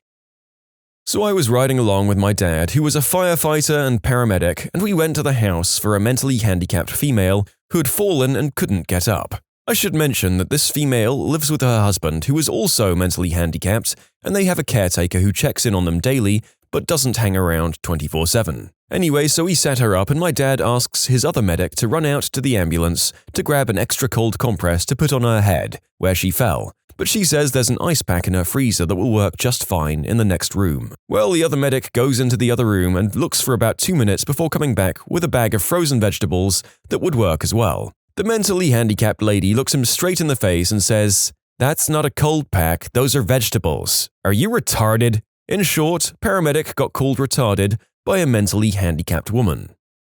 I feel like that's one of the few people who could get away with using that insult. Also, how do you respond when she calls you that? Pretty damn funny. This happened to me once, at a grocery store when the new tap-to-pay cards came out. I'd never used it, so I quickly tapped it, and it didn't register as you had to hold it there for a few seconds. The mentally challenged bag boy said, "Is this guy retarded?" to the cashier. I wasn't sure if I should laugh or cry. I was administering IV push meds to a patient. Their guest was German and asks me with a giant smile, "Are those the Woodstock substances that make him super happy hippo, yeah?" I fricking lost it. Patient who was in police custody and out of his mind on some substance or other. A nurse entered to use a catheter to get a urine sample for the analysis, and in the process of doing that, the patient screams, "It feels like a fly is doing the deed with my wang." Also, an older guy who may or may not have been there mentally gave me a lecture on how he knew I was a liar because my lips were moving. I had to step out of the room to laugh. Sort of reverse here. During my rotations at a university medical center, I was shadowing an RN when we went to help a patient who was paralyzed from the waist down from a motorcycle accident. Keep in mind, this patient was big, probably 300 pounds, and he couldn't go number 2 by himself anymore. Therefore, the RN put on rock music, snapped on some gloves, and proceeded to joke with the patient. We had to push down on his stomach while digitally activating his butt to make the brown stuff come out. I swear about a gallon of it burst forth, and the nurse told me it was the biggest code brown he had ever seen. Making jokes and laughing with the patient made it extremely comfortable and a fun experience. 10 out of 10 would stick my finger up a butt again. I had a 95-year-old nurse crap on my hand once. We both laughed. I answered a fire alarm at a hotel room once. I knocked on the door and a rail-thin, 90-pound-ish woman answered the door in nothing but a t-shirt. I told her that we need to have access to the hotel room just to verify that there wasn't an issue. I walk in and immediately see a 300-pound, mid-50s guy, the woman was in her 30s, totally undressed and handcuffed to the bed. All right, whatever. Standard question, do you know how the alarm was set off? Oh, yeah, I accidentally hit it when I threw his boxer shorts. All right, ma'am, have a nice night. Cue hilarious laughter from the stairwell back to the firehouse. How do boxers set off a fire alarm? If you throw something at an electric firearm, like a smokehead or something, it can set it off. Same thing happens with CO alarms. If you dropped it or knocked into it, or apparently throw boxes at it, it can set it off. This wasn't a sprinkler head, or I'd have felt far worse for the guy handcuffed to the bed because he would have taken it all. I was an intern firefighter back when I was in college, and we received this distress call from a senior home one day. Apparently there was an old lady about 70 to 75 years old who was really drunk and she broke her hip walking through the hallway. When we got there, she was on the ground covered in her own number 2. The thing I laughed at was what she was saying while she was on the ground. The old lady said, "Get the frick off me!" The captain said, "Ma'am, you need to hold still while the ambulance comes." Hey, Oscar," referring to her housekeeper. "Is that you?" "Yes, ma'am, Oscar is right here." "Well, F you, Oscar." Advanced emergency medical technician working a standby at one of our many nightclubs a couple of summers ago. I came back from handing over a transport to find a man with a hole in the front of his jeans all covered in blood. He was sitting calmly next to his friend, joking and having a good time. I ask him what's going on and he admits to drinking and taking quite a bit of white snow. He states that he's not in any pain but worried about all the blood. We expose his nether regions to find out that he had apparently impaled his ball bag on the cleat of a pool umbrella and now had one of his family jewels protruding from said hole. His very British friend saw what happened and yelled, "Bollocks, me mate, your bean is out the bag." I had to excuse myself for a minute. You can submit your own stories to be featured here on the channel. The story submission link is in the description below. And if you want to listen to some vibey music in the background, check out easymode, also linked below, and subscribe. I had a gentleman unalive himself by placing a clear plastic bag over his head and running a line from a helium tank. Apparently, it's one of the least painful ways to go. You just get sleepy and pass out. No oxygen starvation. Anyways, me and my partner are waiting for the deputy since it's clear he's been dead a while. We start talking in the bathroom with the body. So, what do you think his last words were? "Ahoy! Goodbye, world!" Said in a Mickey Mouse voice, of course. I'll never forget that I had hiccups for 2 hours after we got done laughing our butts off. The report and dealing with the family was super awkward. Had a pregnant lady about to pop and brought her upstairs. The L&D nurses at this facility were pretty snobby and always seemed to have an attitude problem. I gave them my report and told them that according to my assessment, they needed to prep for delivery ASAP. The charge nurse rolled her eyes at me and began condescendingly interviewing the patient, telling her she's sure that the patient will be able to go home tonight. About 5 minutes go by and they finally get her over to the bed from my stretcher. I get my paperwork signed. The nurse goes to check for dilation and lifts up the sheet only to find that the patient is crowning. She immediately starts yelling for help and gives me a dirty look. I whispered, "Told you so," winked and walked out as the rest of the nurses walked in to help. Not my most professional moment, but I had a good chuckle. "She gave you a dirty look for doing your job properly? Jeez." Some people would rather be right than do the right thing, and this lady clearly took someone else's correct opinion personally. Very satisfying to be in the position of the correct individual. My dad's a police officer and has always been known for his dark dad humor. One unfortunate day, a motorcyclist ran a red light at an intersection just before a truck stop and was run over. The rider's head and helmet were caught under the wheels of the truck and popped. As he tells the story, a lieutenant shows up and asks, "What happened here, and what are we stepping in that's so sticky?" My dad said, "Well, the rider lost his mind." I thought it was funny, as did my dad. Apparently, the lieutenant did not. When I was an EMT and I had a psych patient that had been picked up at the airport by the cops after he was found wandering around barefoot, my report from them was quite vague, so I didn't really know what to expect when I was asking him questions. He didn't seem very oriented and kept drifting off to sleep. I asked him if he knew what year it was, and he said 1985, and he suddenly yelled, 1.21 gigawatts! I was so startled I couldn't help but laugh. I still don't know whether he was messing with me or not, but either way, he must really like Back to the Future. I was an EMT. We responded to a call at a nursing home for a psychological. Got the info from the nurse that the dear little old lady is apparently hallucinating cats. I walked into the patient's room and asked, "Meow, what seems to be the problem here?" My partner and the nurse ran from the room. I found them literally on the floor laughing in the hallway.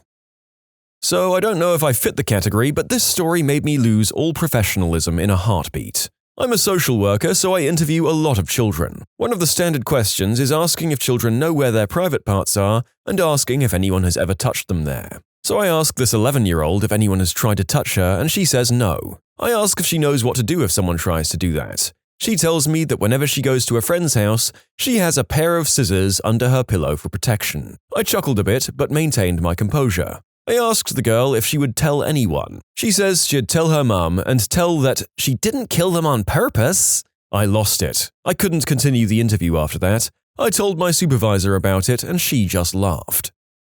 A young lady admitted into the ER, embarrassed to death with a small piece of plastic from a toy stuck in her lady parts. While getting an IV from the nurse, she complained about getting jabbed with a metal needle. The nurse started to explain how the IV catheter is actually plastic, to which she responded, "I've got enough plastic stuck in me right now, thank you very much." Back in my army days, we were in the process of doing an 18-mile ruck march. It's pretty hot out. All of a sudden, one of my squad members collapses to the ground. The medics rush to him and start sticking an IV in his arm while asking him questions. "Do you know where you are? Do you know what month it is? Do you know what day of the week it is?" He looks up, confused. Waffles. "No, you fricking moron. Let's get him out of here." It's been brought to my attention that something similar has happened in a documentary where the guy mentioned hash browns. Heat exhaustion is some pretty crazy stuff. It happened to me once. I was very confused and all I could think about were mashed potatoes. I followed everyone, not quite knowing what was going on, and ended up in the chow hall. Standing in the line, someone must have noticed something was wrong. He asked if I was okay, and I responded, "I don't know, I just need mashed potatoes." They were talking to me some more. I don't know what they were asking, and all I could do was answer, "Yes." They led me to the front of the line. Turns out they were serving mashed potatoes. Best damn potatoes I've ever had. After resting, eating and drinking, I was fine though. I was a newish certified nursing assistant, and a patient caught the bus, self-deleted, during my shift. The aide who had the woman on her assignment grabbed me and another newbie to show us how to do post-mortem care. We undress the body and begin to wash it. I'm standing on one side, other newbie on the other, experienced aide at the foot of the bed. We roll the body onto its side towards me and it moans. The newbie got bug-eyed and started to freak out. The experienced aide explains that it's just air leaving the lungs and passing through the vocal cords. The newbie accepts this but is clearly freaked out. It's her first dead person. We roll the body the other way and it moans again. Newbie begins to freak out again. By now I'm no longer on task and just amused as heck by the newbie. Then the newbie glances at our deceased friend's face. In the course of rolling the body back and forth, her eyelids had been pushed open. Newbie starts to panic. She's looking at me. Oh God, she's looking at me. Why is she looking at me? Newbie then runs out of the room and I just lose it. Can't hold it together anymore and I start to laugh. After the moment passed, I felt a little bad laughing while preparing a body for the funeral home, but I know that our patient would have found the situation hysterical too. Ex-corrections officer. I was caught on camera laughing wildly while having to subdue an undressed man covered in number 2 wielding a butt shank. He'd used the brown stuff to paint on Peter Criss makeup. That stuff cracked me up. Well, I'm guessing that particular Kiss tribute band didn't take off then. Sad. I feel it would have been novel, if not good. Firefighter here. I was doing a primary search on the first floor when my captain and I crawled straight into a special dungeon. The call started out pretty normal as far as emergency dispatches are concerned. A neighbor sees smoke coming out from a house nearby, the proper address is given, and we roll out. On scene now, and the neighbors have gathered and informed us that the homeowner is usually gone this time of day. But usually doesn't cut it in the fire service, so we're going in. So my captain and I grab a handline and went to complete a primary search of the first floor as the rest of the arriving responders set up a second floor egress route and pull more handlines. So as soon as we get in the front door, amen Halligan, we stick along the right side wall and move further into the house. Thermal imaging shows no heat, but there was a ton of smoke coming from the door that leads to the basement. We head down the stairs after a careful sounding, and this is when stuff got weird. Imagine a room full of hot smoke. That smoke will rise, and since this smoke was coming from the basement, the lower we got into the basement, the more smoke cleared. Walls, ceiling, floor all lined with rubber, and a close rack full of rubber suits. A table with straps, all also covered in rubber. Whips, cuffs, some special toys, and things that shouldn't belong in any chamber related to doing the deed. And the most effed up part we found down there was the homeowner, in a full dungeon uniform, trying to put out a fire that was running from the top of the light stand he had set up to the ceiling. It wasn't too big to be honest, but way too big to be fanning with a folded rubber suit while wearing another rubber suit in a room covered in rubber. This guy must not have realized all the gross, toxic, thick smoke heading up the stairs and out of the house. Honestly, I don't know how long he was down there, but without my SCBA on, it felt like I was snorting Rubbermaid. We grabbed the homeowner, who was now suffering from severe overheating and exhaustion because he was in a full-body rubber suit panicking, and then we got the fire out. So when did I laugh when I shouldn't have? Well, right as we came into full view of this chamber, I looked back at my God-loving Christian captain, who was just in shock as his worldview was altered. So I started cracking up there, and once you start laughing when you're not supposed to, it's impossible to stop. So I'm losing it, as well as my oxygen supply. I've seriously never gone through a tank that quick in my career. So the fire was out, and people were gathered, as at any fire, barn or house, and were watching two firefighters, one of whom was laughing his butt off, carry this black, steamy, rubber-covered creature out of his house. Then we have to start getting this guy's outfit off because he's showing signs of extreme exhaustion. I calmed down enough to cut this guy out of his suit in front of all his neighbors, who are now realizing this steamy black creature is their neighbor. That's when we figured we should disperse everyone to give the guy a little privacy. We even pulled the trucks up to block most of the scene. All in all, the guy thanked us but said he was quite embarrassed about the whole thing, which was quite obvious. He was a pretty normal guy as far as I'm concerned. He explained a little about how he likes the feeling of rubber, completely airtight around his skin, which was unneeded information, but I'm not the one to tell anyone how to live their life. You do you, rubber suit man. We had an OD we responded to that turned into a running joke at the station. Some girl tried to self-delete and took like 2 milligrams of fentanyl. Normal doses are in micrograms, not milligrams. Anyway, got her close enough to the ER and pumped her full of Narcan and she woke up. Partner opened the back doors and said, "All better, huh?" And she was angry about it and whined about how we didn't know what we were doing. I was being a bit of a jerk and said, "Well, the Narcan was a great guess then." To which she screamed, "Narcan don't do crap." And now whenever we use Narcan, it's good form to shout, "Narcan don't do crap," while pushing it. Little old racist white ladies are always good for a giggle as well. When did sheer luck save you from catastrophe? So I would say I was around 10 years old and my family decides to take the dog for a walk. I decide I want to rollerblade and make big circles around my family as they walk. At one point, I end up a block ahead of my family and a rusty, beat-up truck pulls up and stops, and a guy jumps out. I remember him having a super short beard. He says, "Hey kid, check this out." And he pulls out a skateboard and rides it on the street and says, "Pretty cool skateboard, huh kid? You want it?" I, being completely happy with my rollerblades, say, "No thank you." He says, "Come on, it's free, just come over here and take it." I said, "No, I like my rollerblades." At this point, he looks down the street and sees my family walking up it. Without saying anything to me, he throws his skateboard in the back, jumps in his truck and drives away. I never thought it was weird, didn't tell my parents, and in my head it was like, some dude just tried to give me a skateboard I didn't want. 10 years later, I'm like, holy frick, thank God I didn't fricking like skateboards. In short, didn't get kidnapped because I thought skateboards suck. Finding out from an auntie from my dad's side that my parents were going to let my mum's sister and husband adopt me as a baby because they were childless for a long time. If the transaction happened, it would have been kept a secret. Thank goodness it never happened. The woman is a nutcase and the husband ended up divorcing her after they had a son. Their kid grew up whacked and feral, and my parents became his guardian. The poor kid didn't even know how to wipe his butt and had to be spoon-fed at age 10.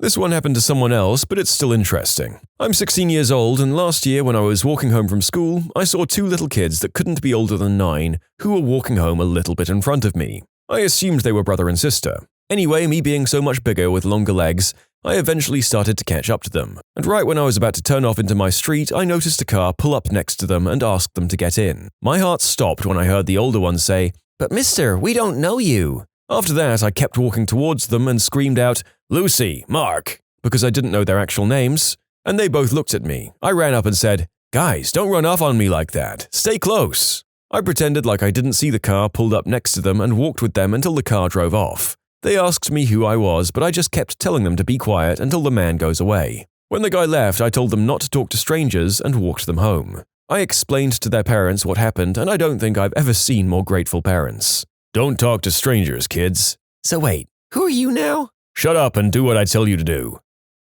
Which stranger to trust? The calm ones who park next to you in their car, or the one who runs up screaming and pretending to be your sibling? I'm going to say that the assertiveness of this author probably saved those kids.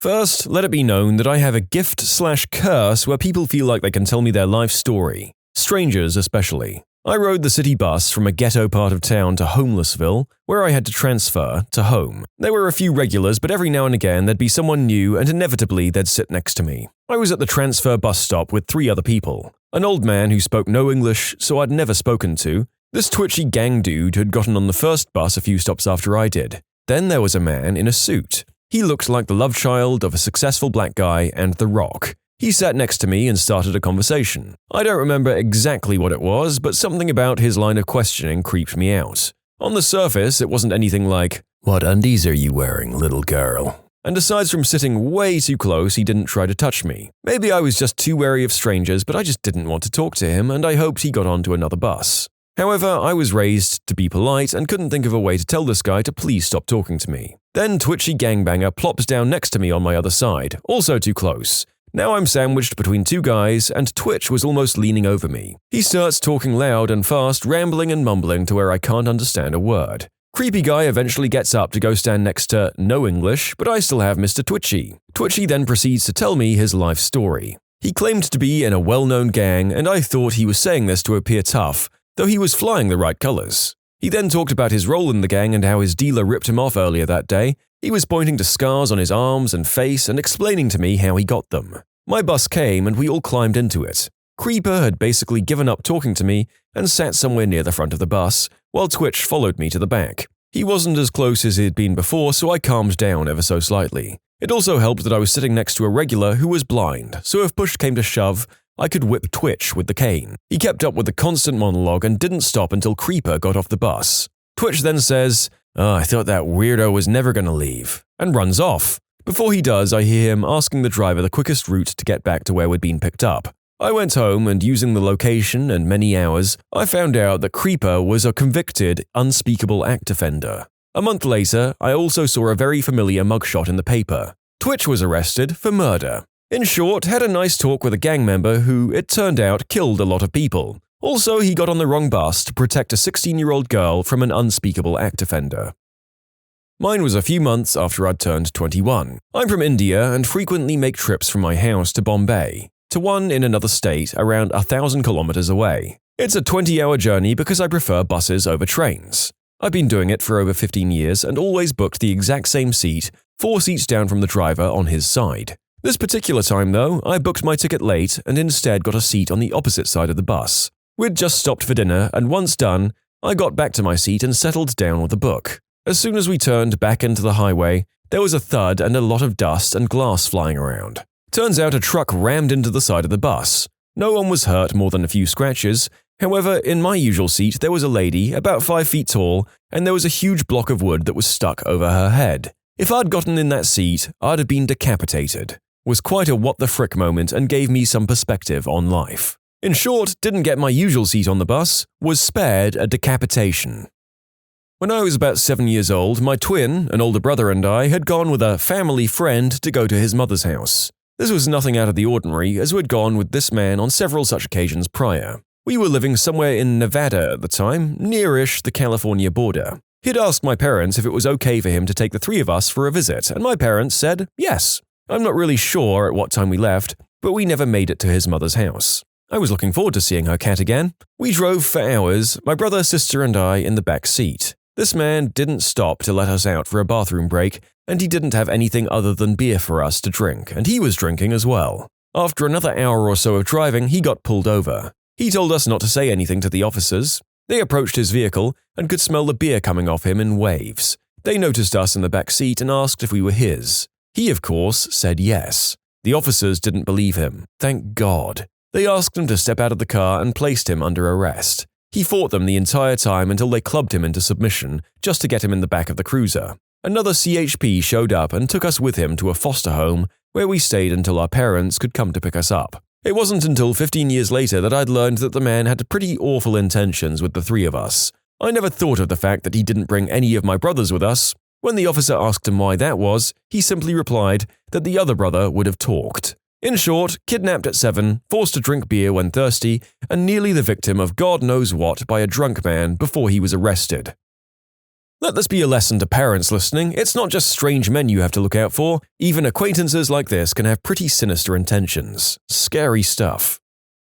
I was born in Boynton Beach, Florida, and spent my first few years in a home that skirted some really rough neighborhoods. Though the houses on my street were mostly low-income and minority families who were just trying to raise their kids, occasionally we'd have some break-ins or gang fights overflow into our community. For a span of a few years, we had a smack-addicted homeless man who would hit our neighborhood for easily pawnable goods to support his habit. The cops always knew it was him and would lock him up for a few months, and then when released, he'd be at it again. I was really young, just under 3 years old, the night he broke into our house for the second time. He woke me up as he was shining a flashlight into my bedroom window looking for an easy way in. And moi, being the headstrong toddler that I was, got up to investigate the policeman's flashlight, as I later told my mum. Apparently, I must have scared the crap out of him when I sleepily greeted him as he came in through our kitchen window, because he abandoned all intention of robbing our home and instead picked me up to rock and soothe me back to sleep, laid me down on our living room couch, and hightailed it through our rear door. I'd forgotten the whole incident completely by the time my mum retold me the story later in life, and initially was freaked out by my 3-year-old description of the scary man with the long fingernails. However, I look back at it now with a level of humility. It could have been someone else, much meaner and a far more tragic situation. This man, who was bottom of the totem pole by most societal standards, an addict, homeless, and with petty theft on his crime list, was still a human being who chose to be gentle with a child. In some ways, it restored my faith in humanity. I was driving down a country road at night. I saw a deer crossing sign and decided to slow down significantly for the upcoming blind corner. Came around the corner going about 20 kilometers per hour as opposed to the 80 posted limit. In the middle of the fricking road is some moron walking and wheeling his bicycle. I stopped about 3 inches shy of hitting him. If I'd been doing 80, I would have had to dig a grave. I like how you go right past, would have had to call the cops or fill out lots of paperwork, right to dig a grave. And you've got to dig quick too. If you spend too much time on the grave, someone will walk by, start asking questions, and, well, now you've got to dig another one. You can submit your own stories to be featured here on the channel. The story submission link is in the description below. And if you want to listen to some vibey music in the background, check out easymode, also linked below, and subscribe. When I was in kindergarten, a man I didn't even recognize came to walk me home. Being as stupid as I was, I grabbed my bags and went with him. I'm not sure how, but he even knew my name, I think. We chatted and he walked me home, and as I walked through the doors, my parents ran to me. Turned out they were looking for me everywhere thinking I'd been kidnapped. My teacher had told them that I'd left with a man claiming to be a relative. To this day, nobody knows who the man was that walked me home.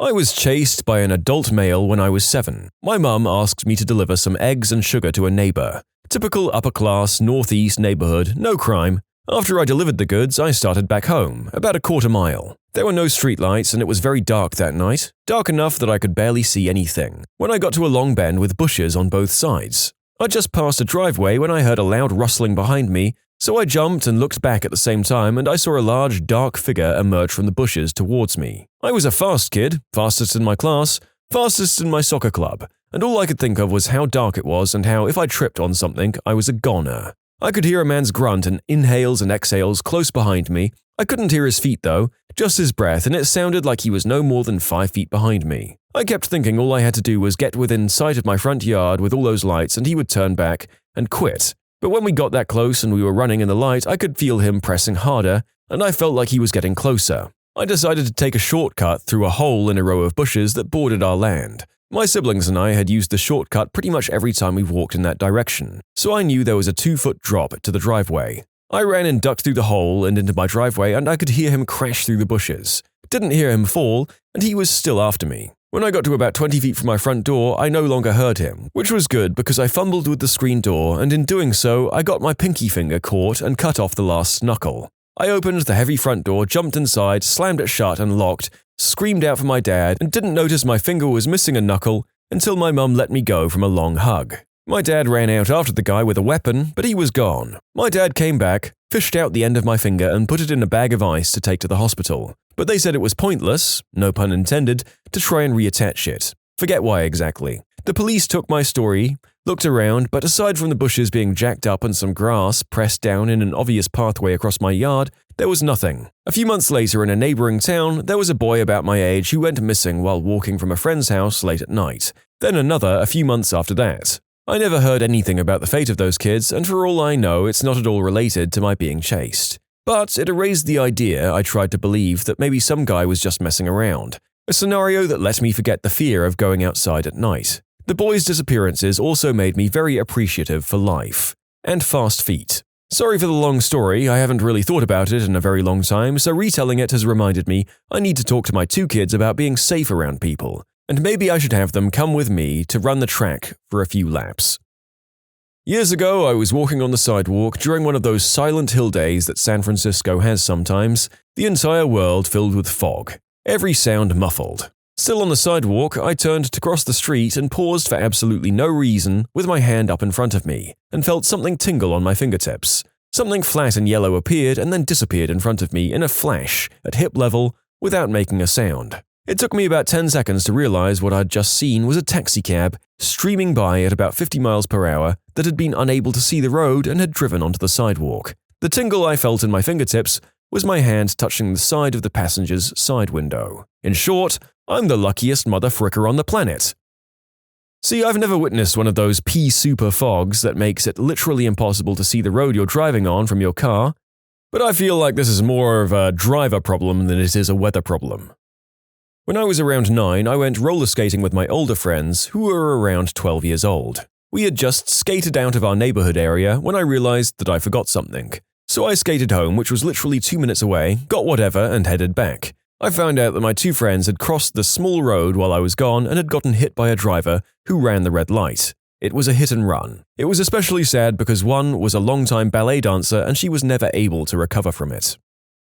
Mum and I were coming home from the mall when I was 10. My mum says that she thinks the car behind us is following us. She makes a series of random turns and the guy is still behind us. She sees a cop car sitting in the parking lot of a grocery store, so she pulls into the parking lot and drives up to the cop. The man then hightails it around us and out of the parking lot, flipping us off as he passes us by. I'm still curious as to why he was following us.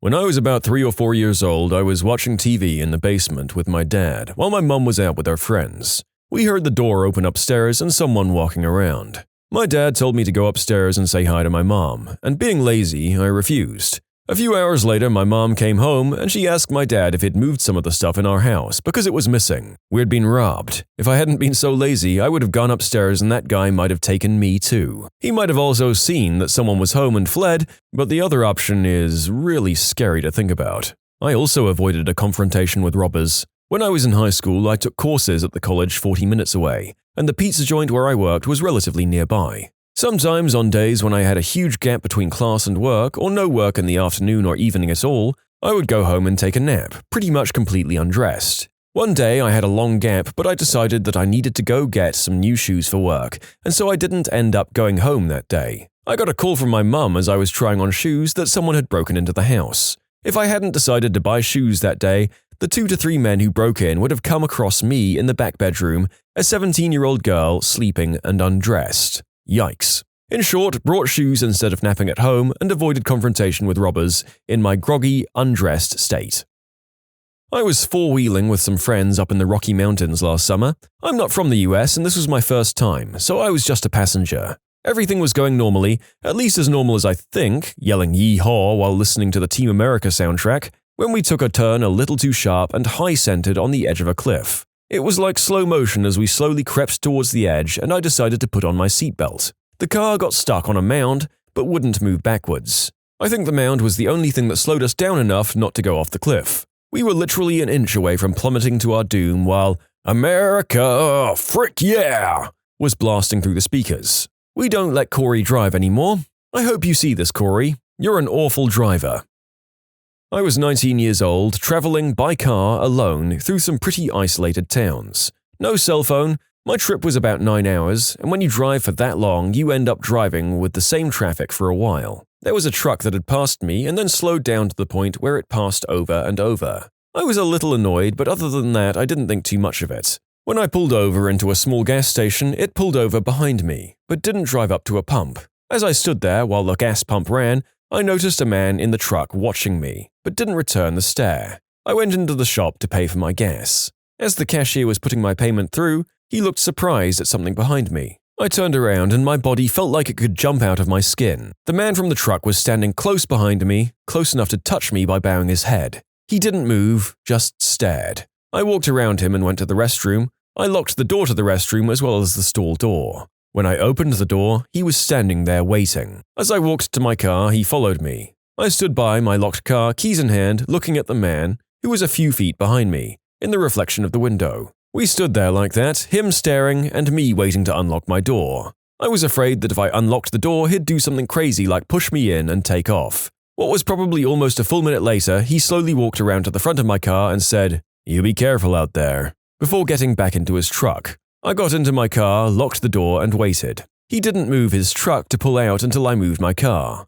I got ready to pull back onto the highway, waited until a chain of a few big slow logging trucks were about to pass, and then pulled out quickly in front of them, nearly cutting them off, before gunning my poor little car's engine to speeds it had never before been at and has never been since. I hoped that I'd run into the police and get pulled over, but I didn't. This was near a piece of highway where women have gone missing before. In short, possibly could have been a missing woman along a dangerous stretch of road. "You be careful out there," were some of the most chilling words I've ever heard. In middle school, I volunteered to work one period for the school library rather than have study hall. I got along really well with the head librarian. I'd say he was the first adult I thought of as a friend. He was really friendly towards me. A few years later, I came home from college on break and my mum starts asking me questions about him. Turns out, he had been inappropriate with several people at the school. In short, didn't become the victim of the librarian. Now I have self-esteem issues. When I was very young, probably 1 or 2, my biological father hired someone to take out my mother and I so that he could leave the country. We lived in Europe and you couldn't just leave without taking your wife or kids, and he didn't want to pay alimony. Fortunately, my biological father lied to the guy to convince him to do it and said that my mother was awful and that I was a brat. The would-be murderer saw us in a park and decided to warn my mother at a party he knew they'd both be at later on. A few clarifications, this happened between 1989 and 1991 in a country that was still technically a part of the USSR. My mother told me this story and I verified it with relatives independently. If we're all going to be skeptics, then I guess I can never be sure if it actually happened, and I can't trust anyone, but if I have to go through life thinking that, and thinking that my mother lied to me for no reason at all, then I'd rather believe a lie. When you subscribe, make sure to hit the bell to turn on notifications. Put the playlist on in the background to finish listening to all the stories, or if you want some vibey music to put on in the background, check out easymode. If you like Am I the Genius, give Am I the Jerk a shot. Everything linked in the description.